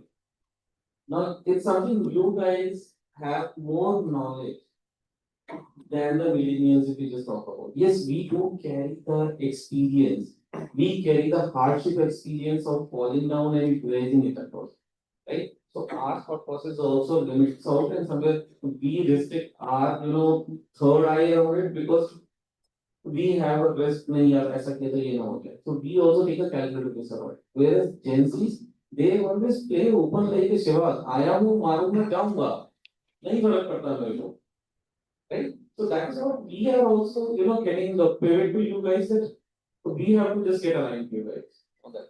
I will just So I will just share what we are doing for engaging on it. So earlier, if you look at HR functionality, super talent manager, it used to be at the very top as the successor and career, very senior leaders. Now we started going for people who are joining early age. And in my organization, my CEO is mentoring them. So last year we hired like 13, 14 people from different IIMs. And we designed very different fast track program where they get to work on cross-functional teams, different functions, different kind of work, and they are mentored by external pushes and my CEO both. So currently things are like, and also there are people who are delivering at that scale, who can like manage client in 1 or 2 years, people get to a senior VP level in 4 or 5 years. We have from that's paying off us in terms of people staying and working and growing in the team, creating value at the organization. But organizations are doing a lot of things to retain this talent, and the your generation is very demanding generation, not only in terms of so when we were in the workforce, we went there is some manager, we will do whatever my manager is saying, and we could keep questioning him, we'll never dare to cross him. Okay, I'm using that word very precisely. And but here they directly approve CEO, they don't bother in the hierarchy, who is there in the hierarchy. And if they think they can solve this problem, sometimes it is confidence, sometimes overconfidence as well. But they can approach and say, this is the kind of work that I want to do, and I think I can do. A lot of time they can do, but sometimes also it is possible that if they need mentoring, then organizations are ready to do that. So I think that is how organizations are preparing to manage your. Thank you. I just wanted to expand on Raju's point when he spoke about that, we in-house the best talent. So I just recall the data that today India is home to 1900 plus global capability centers. That means global organizations who have their centers in India, managing either knowledge services or engineering services and other all sort of services. And this number is supposed to go up to 2400 plus by 2030. And today, with 1900 GCCs, we employ around 2 million people in India. By adding just 500 more GCCs to that number, which is approximately a 20% increase, the workforce is expected to grow up to 4.5 billion. And earlier India, and it's very evident to all of us that earlier we were looked upon as a cost arbitrage. जो काम services में या कहीं global capabilities में नहीं होता, you do that in India, all the back-end work when it comes to pharma, insurance, services, and the decisions are taken globally. But there's a very rapid shift to the value arbitrage from the cost arbitrage. Yeah, that portion will always be there. But a lot of knowledge-based work now is happening from India. And earlier, if you look back 10, 15 years ago, Noida, Gurgaon, Bangalore, Mumbai, these were the popular places, which also boomed with the GCC services economy. But now GCCs are also choosing tier 2, tier 3 cities as well. Cisco, a couple of months ago, have opened their first GCC in India, and they chose Chennai for it. And many other organizations also. And life also comes a full circle in a very short span of time. On a lighter note, see, we started that everything is a myth. What value you bring to us matters, so you should be prepared for it. Only after an hour we are discussing that you are the most important factor to all of us. So, please. So, Arun, I think when we look at the youth of the country, on youth at global level, we must remember that the current youth has the highest energy in our hundreds and hundreds of years of generations. So I think as organizations, we have to channelize their energies in the most effective and efficient manner. And one of the ways of doing it that would be that while they are definitely much more advanced in terms of the exposure to the latest new technologies. So our effort as organizational leaders should also be on the fact that how we can bring their expertise, which are very diverse, having multiple kind of technology exposure, or even from perspective per se, how we can utilize all that to solve the core issue of the operation, which even our other academics were talking about. How we can bring that more value creation, all that energy, and that's what should be the focus for our organization. And I'm sure that the youth of today and even women at large are going to play a very critical role in our economy at large. Even if you look at the state of affairs currently even in India, I think it's a great challenge for the country to bring that inclusion, because we currently stand at 20% plus inclusion of women in the labor participation workforce. Now we are talking about half of the population of our country not even being productive enough, or maybe productive at a scale which actually is their full potential. But the effort of the organization also in that direction, how we can best energize their energy, how we can bring their talent from the fungibility of talent perspective, from diversity of talent perspective, despite the fact that they might be going through different phases of their life, they might be nurturing children, but we will have the agility as organizations to bring that talent even during those times to the organization. I think that is something which we really need to be critically thinking about. I think these are some of the things.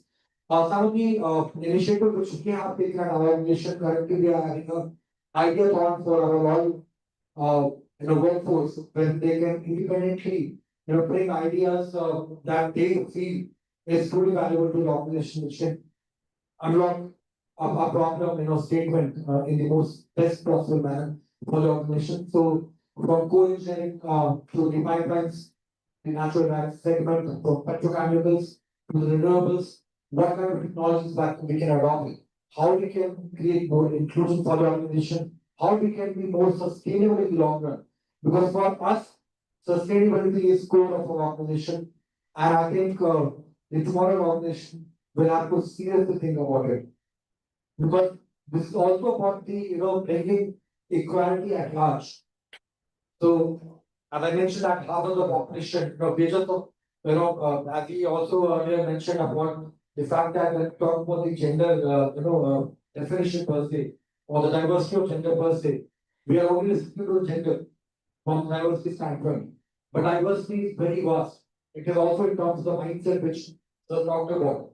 So your mindset, whether it is the mindset of a learner or not. So are you always a student? No. So tomorrow, when you pass out of IIM Kashipur, do you still remain a student or not? And that's a bigger question you need to ask. And my personal opinion, humble appeal to each one of you is that tomorrow you will be in corporates, you will be doing amazing things. You will definitely create value in the long run. But please also make sure that you bring some value to society at large and not just to organizations. And this is my really hope and appeal to each one of you that you contribute to the larger ecosystem, which can really channelize your energy in the most effective manner. Sometimes even the corporates, when we talk about the skill development gap, we generally look at campuses to bring us the relevant talent. But what are we doing as organizations? What are we doing as governments to bring that bridge between the the requirement which is there in the industry, and what we are offering as profit to them. So I think more of a collaboration between the industry and academia is needed. Big that research, big that collaboration, how we can redesign and relook at our campuses, their maybe infrastructure, their curriculum, how best we can also involve them in the industry exposure. How many of the campuses are there in the country which has the I would say field visits happening through the core of the business. So I think these are very important aspects which we all need to work together. I'm sure I think with that we can truly unlock the potential of our youth and the society. Thank you. Thank you. I think lots of valuable insights people have already got about the organization, how we are working and how we are transitioning. So the only differential I think people can bring is, okay, as have already been said, we are ready to welcome you. We have already created our policies to welcome you so that you can adapt our culture. Even we want you to be a bit flexible to adapt our culture, whatever we have pre-specified policies and everything. सबकी OKR already set है, सबको पता है पैसा लेके आना है, share holders share prices बढ़ाने हैं, OKR is set. The only differentiator that people can bring is how you will do it. What will be the differentiating factor? कितनी जल्दी और कितनी innovation से people can do that work. That will be the most differentiating factor that people can bring. The value that you people can bring to the organization and how the organization is getting beneficial with that value. So that will be the differentiator that you people can bring on the table whenever you go to any of the corporates. Yeah, we have been talking about value, right? Again, I'll just put across a question which I want any of your can answer it. Now it's a story. Imagine if I give you 100 trucks, okay, which are completely scrapped. What do you do? Anybody can be loud. I think I'm loud. Here. You will sell the scrap. Okay. Okay. Again, you repair and sell them. Now imagine if I give you 100 trucks, which are brand new. What do you do? Transportation. Paisa banega? Now this answers two things. Number one, which category of a trucks you want to be in? Right? Number two, we all say that there's a scarcity of jobs or anything opportunities around it, right? Now if you imagine population of an India, the problem what rightly he just mentioned about, sir has mentioned about is the scalability, the willingness to be a brand new truck. That's the biggest problem. Opportunities की कमी नहीं है India के अंदर. Now imagine if as an Indian economy, everyone becomes a brand new truck, where the economy will go, right? So now that is what is the value. We have to look into ourselves. Are we a scrap truck or do we have to be a brand new truck, right?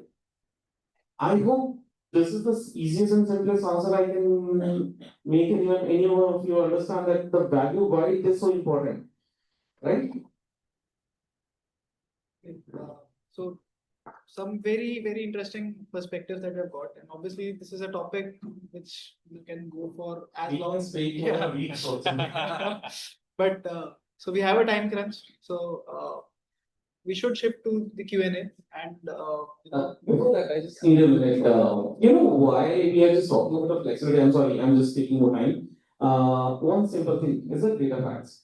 So you would be talking about organizations give the flexibility, work from home. Do you know the reason why? Why does organization has to do that? When they are talking about a share value, market price, money, and all those stuff. Why the organization are getting so nice and naive, to think about an employee to give work from home? To keep them motivated, save the cost, okay, keep them engaged, longer run, okay, what else? Productivity.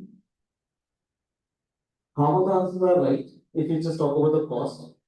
More than that, they look into if I make the individual to work from home, how much money I can make out of it. You know how? If we look into, I was just reading an article, a data, basically I keep analyzing the organization, and I was doing the analysis of an organization called Atlassian. Have you heard about this company? This is a product of Jira, right? Now, Atlassian, why we have given a work from home to majority of the employees? It's one simple mechanics they get it. An individual, if he's working from home, that means average an employee is saving 10 days per year. Okay? And looking into their organization size, they are saving 500 million minutes across the world. Now imagine organization is getting 500 million minutes of extra work. That is basically translates into the money. That's translates into the value, right? That's a one factor. And second, what you rightly mentioned about the stability that they should stay with the organization for longevity. I was just reading the article. It said that 91% of the employees they are pretty happy with the work from home because the productivity is increased by 65%. Right? So organization when they get any benefits or facility, again, it's not a flexibility, it's a facility. With keeping the market share value money which is going to inflow into them. Right? So that is one of the key factors. If you go to any shopkeeper, forget about the big corporates and the enterprise businesses, even a shopkeeper, if he gives you a discount, he has already calculated the discount within his margin, and then he's beyond the threshold minimum margin, nobody sells it. So he has already incorporated everything into that. The discounts when you get it, okay, I am make my trip or any other apps or whenever you book your tickets, they give you 20% discount, 30%. They already inflated the rates. Right? So anybody gives you a benefit, they have already included their profit beyond what you actually would have paid to them. Okay. So what I'll do is I'll just summarize the too many different lines of thoughts, streams of thoughts, many myths, right? Many mindsets that we had prior to the conversation. I think some of the key points that I would like to take away, maybe you might have some different kinds of takeaways from this discussion. So first of all, flexibility is not only about the working environment. It is not only about working from home, working hybrid, maybe 4 days a week kind of a space. It's about mindset. It's about you can be open to people. You can be open to your leaders. That's also something which as a flexibility in the space has to be accounted for. Secondly, the hybrid working or work from home, it's a facility, not a flexibility, right? As Raghi pointed out, and it's coming straight from the HR, so you can trust that that's the right word that you can use, right?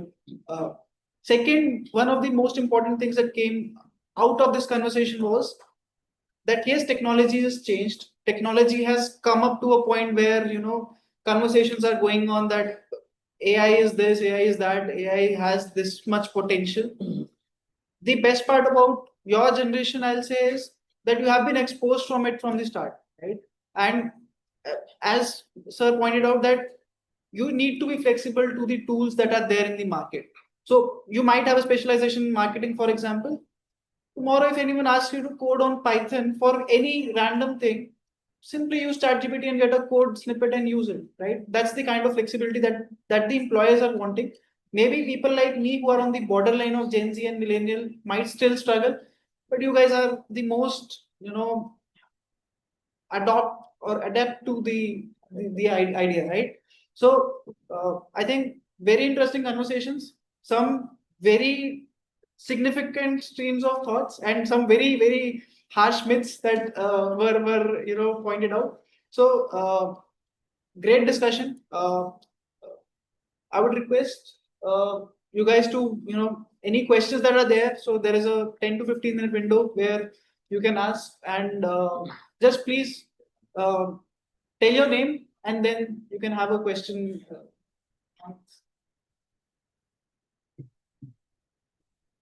Good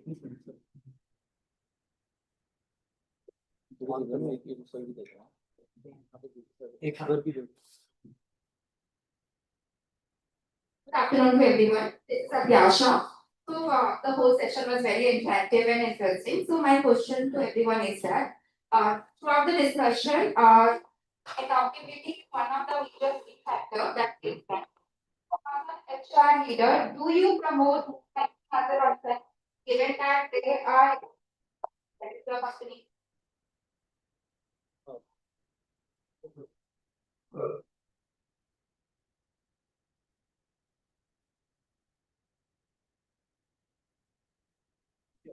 Sorry. Yeah, please. Yeah, thanks for your question. So I think you rightly pointed out what the accountability perspective. So I think flexibility we have talked about a lot. But I believe that flexibility along with accountability can truly drive the trust. So that any organization should have. Because as an organization, when I'm thinking that particular project to a particular team, giving them that operative flexibility as a whole to execute the outcome. At the same time, they also need to be accountable. Because if that project doesn't get delivered as per the presentation, then that trust doesn't get into play for the organization as a whole.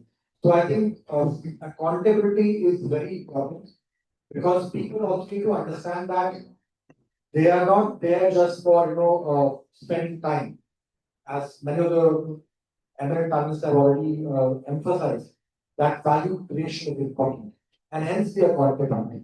And while you do that, you have a lot of learning space which is available for you. But from the future of work standpoint, I think flexibility along with the accountability are going to be the core mindeds which are going to drive the future. Thank you. I'll just take a different perspective there. When you talk about the moonlighting, right? Why an individual does a moonlighting? Two factors. Number one, the current work he is doing, he is not satisfied or he is not convinced that yes, I am done, because the moment you do anything with a passion, you keep researching on it. You don't have a time anything else to do it. Number one. Number two is you have more than enough time that you have completed your work and you still have additional time to do something extra. Right? For this something, what we have done it, I'll just put it across. We also have a challenge where we find a couple of people. In fact, one of our employees, he was working in 6 companies. He had 6 laptops at his home. One, he will just do a meeting over here, and then he said that, yeah, I'm just going for a bio break, and I'll come back to 15 minutes, then he will start coding in for the second company. That's how he was doing it. So, to cover this, what we have thought and we did it, basically, we built our internal platform. And the moonlighting, anybody who wants to do an additional task, the project which what we are outsourcing to the other companies or other freelancers, we started giving that opportunity to our internal employees. Number one, we are able to maintain our confidentiality of the documents. Number two, we are able to give an additional employment to our employees, provided they have completed their required OKRs, KRAs, KPIs, those. Number 3 is every employee always look out for a cherry or a cake. So we are ready to give them a cake, cherry. Anyways, we have to give it to somebody else. Then why not here itself? Right now, and this is also works as a succession planning as well as a BCP. Right? So we are able to give an opportunity as well as do an experiment on our own employees. If they get if they're able to do it, then why not? And trust me, there is nothing called the moonlighting. Everyone does it. अगर आपका घर किराए पे दिया है ना, and any second source of income is a moonlighting. Any second source of income is a moonlighting. Even if you have given your house on a rent and you are working in a corporate, it's a moonlighting. So moonlighting is just a word which has been created.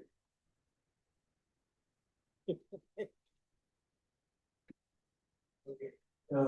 So moonlighting, statutory, it's an illegal act, right? Which means you've taken 2 occupations in a similar line of work, which has a lot of possibility of data privacy breach. Second is if you're not satisfied with your current role and if you think that you are better deployed elsewhere, feel free to apply. Third is, if you think that you have a lot of time at hand, upskill yourself. That will work better for you. I mean, a plain answer. So there are two things which are so highly divergent that Deepak is doing. One is he is employing Pakistani coders. That is what. Second is he's telling the whole lighting is okay. So ये cab का discussion है हमारा. But interesting one. Thank you. I will just so I will just let you know on moonlighting. So currently, there are companies which do the background verification. If they have PAN, so they can actually give all the company that you are parallelly working for. So earlier it was like at the start of COVID, it was okay to do, but now it can be easily cast. So RNC का matter. I was about to mention that point that we as an organization also now, because statutorily it is not right. Illegal. There's a check called a UAN check. So any organization that you work for, if they deduct your provident fund, they are also liable to, put the equivalent amount. And for years now, you can have different account numbers for your PF, but everything is connected to one UAN, which is common. So it's job of a minute or two that your background verification company, they pull the data online and they share it with you. And yeah, so you get to know that you were employed with an organization, what was the hire date, what is the date of leaving, when was the last PF submitted and everything. So whether it is you or any of your friends who wishes to do that, just keep that in mind. But also on a more broader perspective, as Deepak mentioned, what do you refer to as moonlighting? Maybe if you have a primary job and you're taking classes, you are as a freelance, you're doing something in your personal time. Do you qualify that as a moonlighting or you don't? That is up to you as an individual or the job. So, but yeah, just keep two things in mind that organizations, they evolve with experience and they have evolved now. If you, so we are a global organization, okay? So my organization was founded 169 years ago in 1859. So much so that when the First World War happened, the Kohinoor and the UK government bonds were secured in the Sunlight's Montreal building in Canada. So that is the legacy of the organization. And today, because of the need of the hour, we do background verification for after every 3 years for people who deal with sensitive data. Because we operate in 28 markets around the globe. From asset management to insurance and you have whatnot. So, if an employee or an individual tries to do something out of the box or fancy something, it may take some time for an organization to catch up, but they do it very quickly and involved. So, thank you. Oh, hello. This is Govind Soni. So my question is that we have discussed a lot about the value which employees are adding to an organization besides the incentives they will be getting. So if we look at from different perspective from an employee, so many young employees value purpose over the paychecks. So how organizations are redesigning roles to add a sense of that meaning.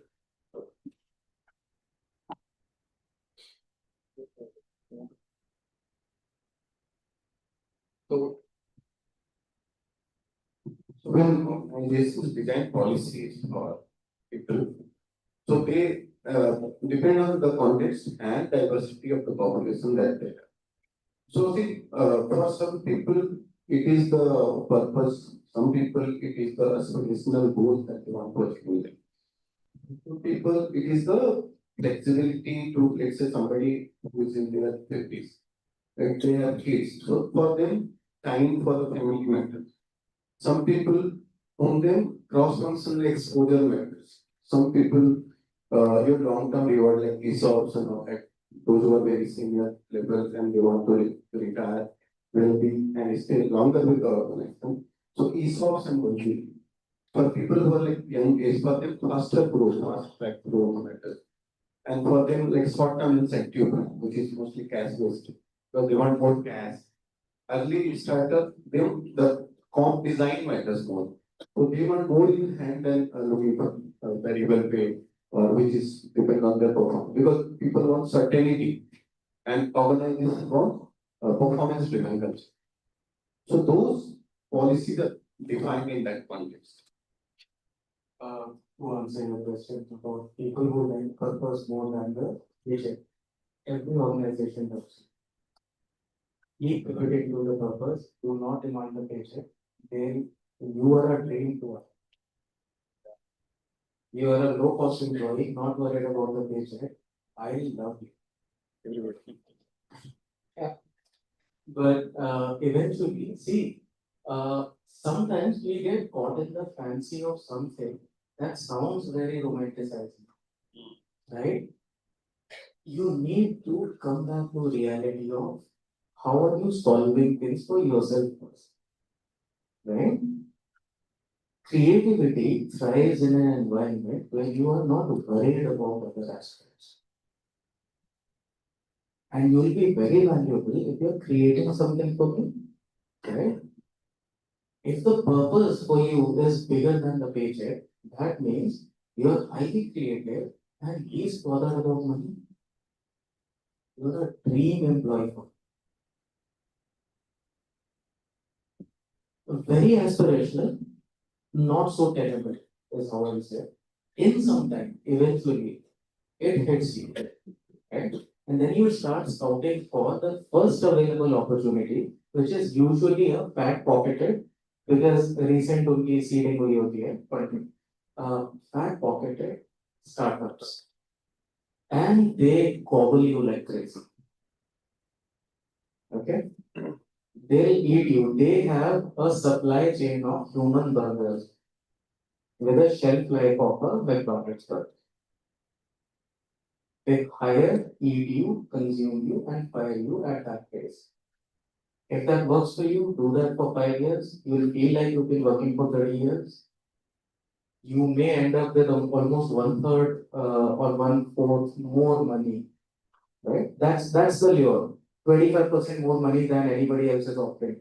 But if I were to look at it from a progressional perspective, what are you learning and what are you earning? Eventually, it's a zero sum game. Okay, it's almost like it's a multi-marketing scheme. You know of that, right? Correct. So doom from the first day. Promoter makes a lot of money.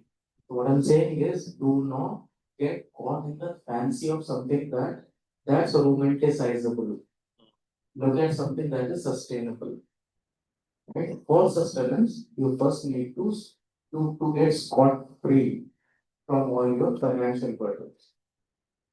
That is when real creativity will play. Yeah, thank you. Cool. We also have a question for our panel, from the students attending through Zoom.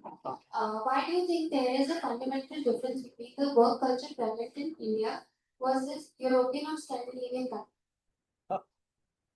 Good question.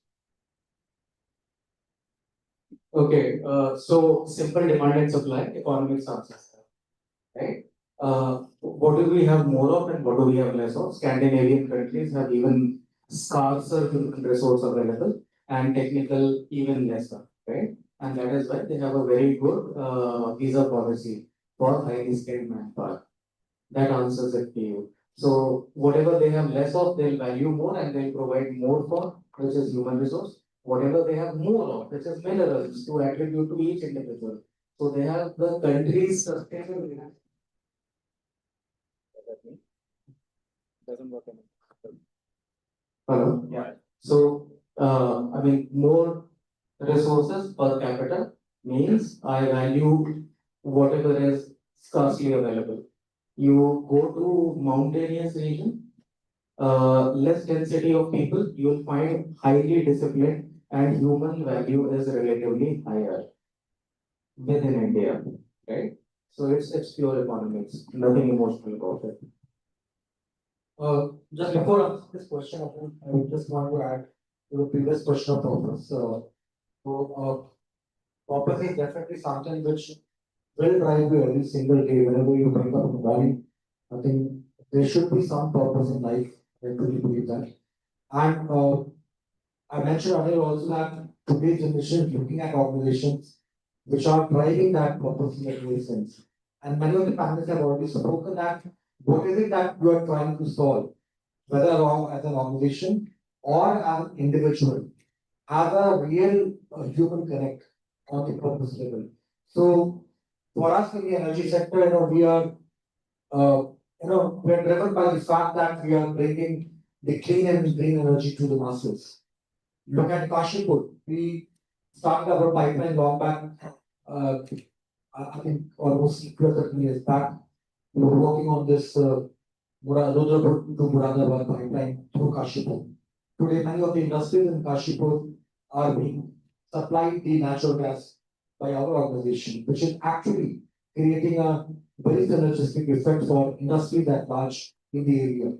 In a similar space, in around this area, we have other cities or other locations like this what do you call it? Saharanpur is there.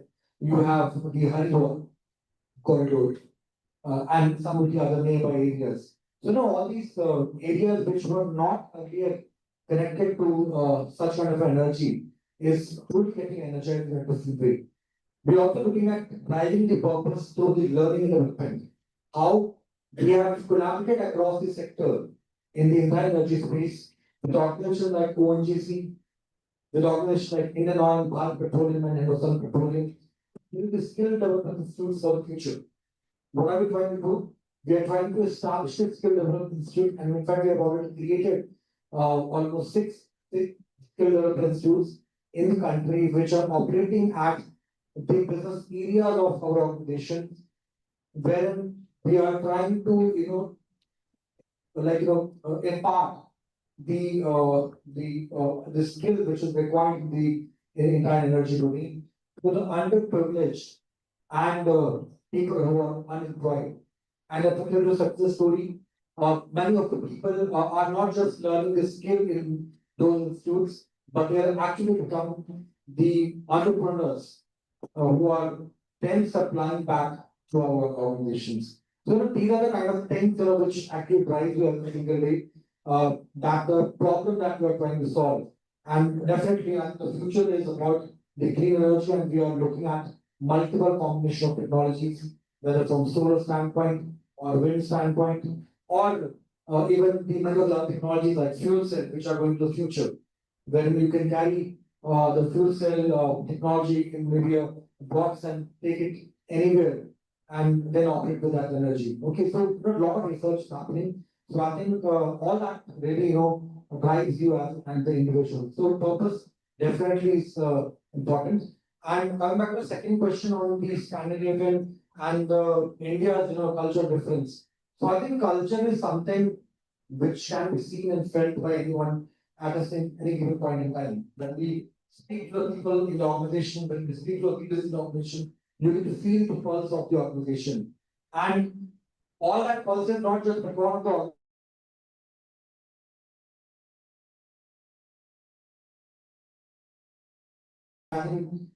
earlier, many of the panelists also spoke about the thoughts that you bring to your mindset as a whole, your values as a whole.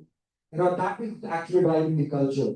So when we compare the India and the Scandinavian countries and the difference that we have in terms of human development index is also because of the result of various values that we do as a society. For example, in the Western world, excellence is the way of life as far as execution is concerned. But I think we still have a long way to go on that part. I will be very candid about it. So as a country, we need to bring that excellence in everything, whether we talk about process, whether we talk about the people value, whether we talk about systems. So I think even from the government standpoint, So, I think that's the difference that we have. And we have a long way to go, but I think surely with today's generation who are driven by the purpose will be able to kind of challenge and overcome it. Thank you. Thank you, Raju and Yeshwant, for putting it so beautifully. You've already covered most of it that I wanted to say, and rightly said by Raju, it is pure economics, demand versus supply. We also tell a lot of resumes that come our way, and there's a very cliche line that I always use, that you can find a candidate for the job, but you cannot find the job for the candidate.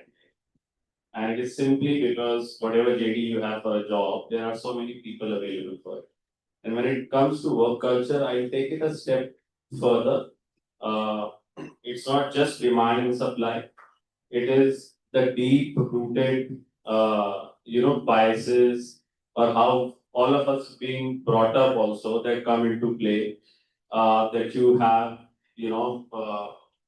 chairman of the biggest board of an organization saying that work 70 hours a week or work 90 hours a week as well. What will you do on a Sunday? That comes with a lot of entitlement. And where is that entitlement coming from?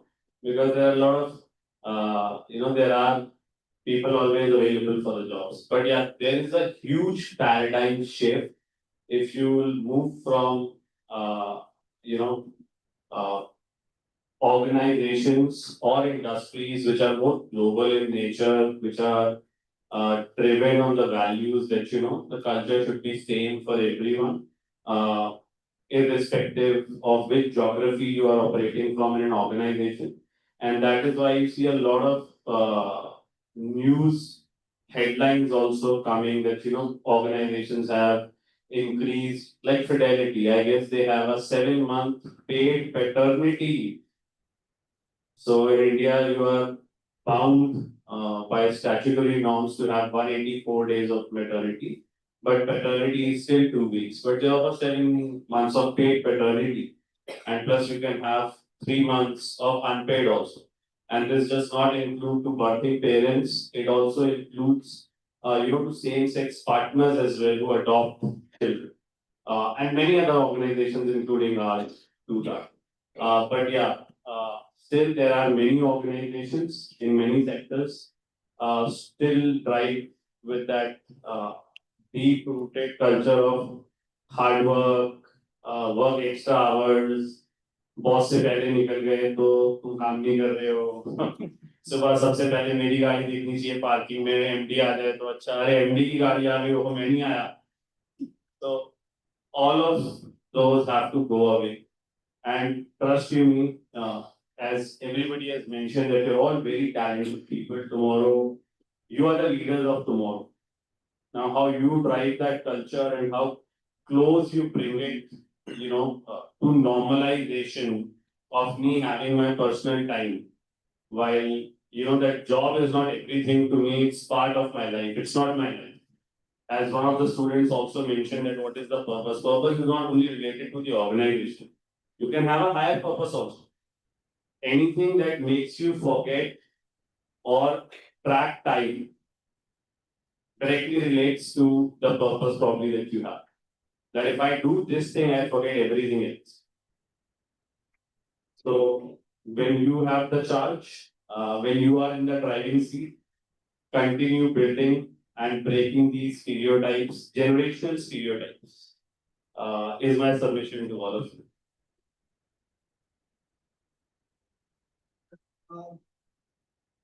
Many questions I can still see hands, but there is a crunch of time and we have people with hard stop also. So very fruitful discussion. I think very interesting discussion. I personally did not think this would go this vast, scope.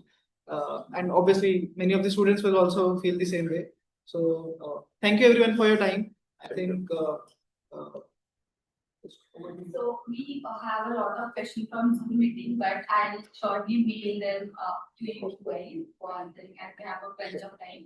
So as we conclude this edition of Samanvaya, we extend our heartfelt gratitude to our distinguished guests, esteemed faculty and enthusiastic students for contributing to an insightful and energizing day of life.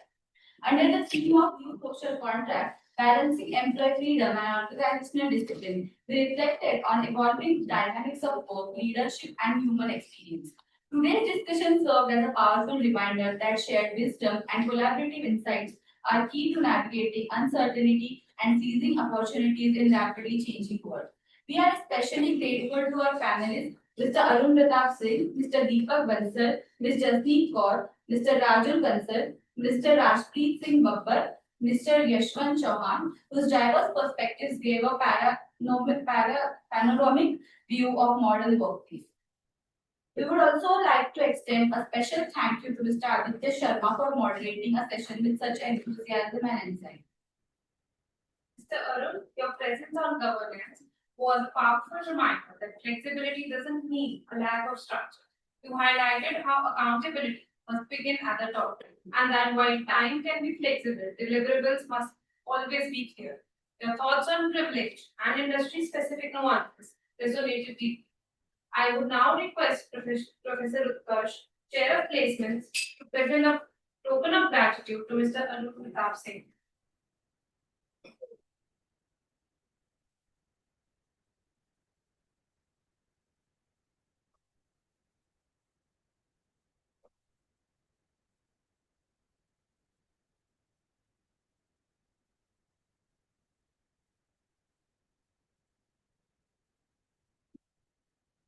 Your rounding perspective that flexibility is often just a facility, like working from home was refreshing. From linking value creation with process improvement to highlighting how technology can overcome barriers and sharing generational transition, you reminded us that value and adaptability must always lead the way. I would now request Professor Utkarsh, Chair of Placement, to present a token of gratitude to Deepak Bansal.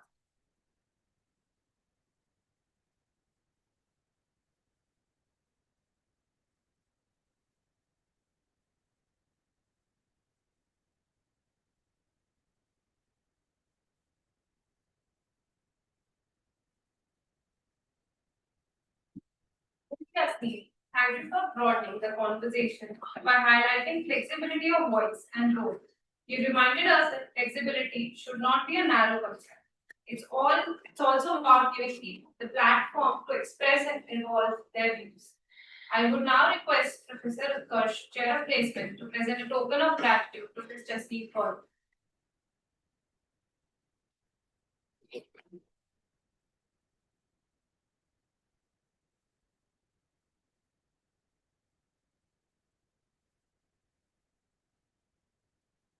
Mr. Raju, your reframing of flexibility and adaptability struck a chord.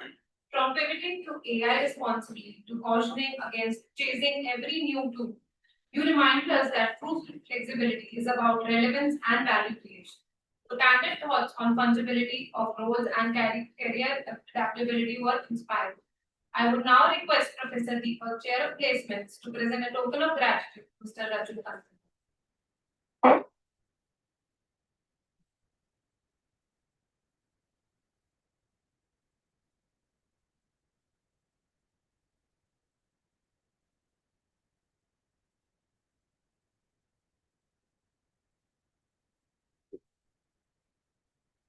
Thank you, Rajpreet sir, for reminding us that flexibility without accountability is chaos. Your insights on how organizations are now outcome oriented rather than micromanaging was truly thought provoking.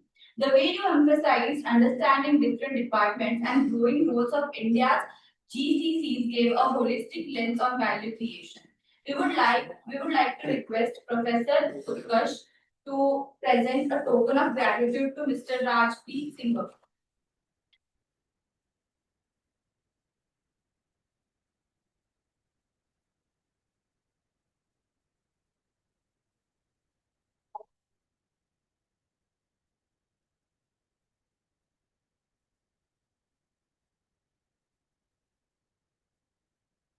Thank you. Yashwant sir for stressing the balance between flexibility and accountability and for calling on HR leaders to foster a culture of trust and ownership.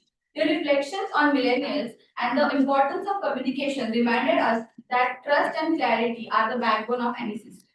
Yashwant, your perspective on flexibility in offline industries was invaluable.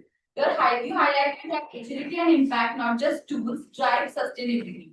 Your emphasis on fungibility of talent and a shift towards purpose-driven organizations gave us forward-looking vision.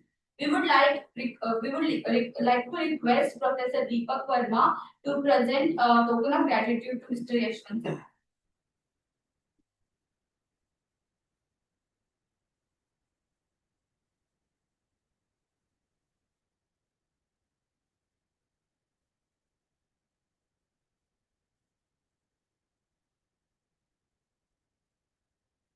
A special thanks to our moderator for asking the right questions and ensuring such a seamless flow of dialogue. The transition, especially around millennials and general shifts, brought some most of engaging moments of the today's discussion.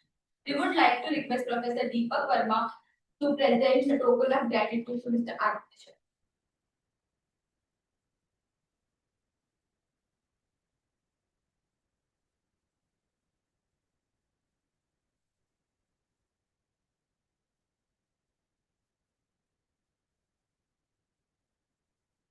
To bring Samanvaya to a close, let this not mark an end, but rather the beginning of more such thought-provoking conversation and lasting collaboration. Thank you once again for making this conclave truly meaningful. We wish you everyone safe travels and look forward to welcoming you again. Students are requested to gather in the middle for a group photograph.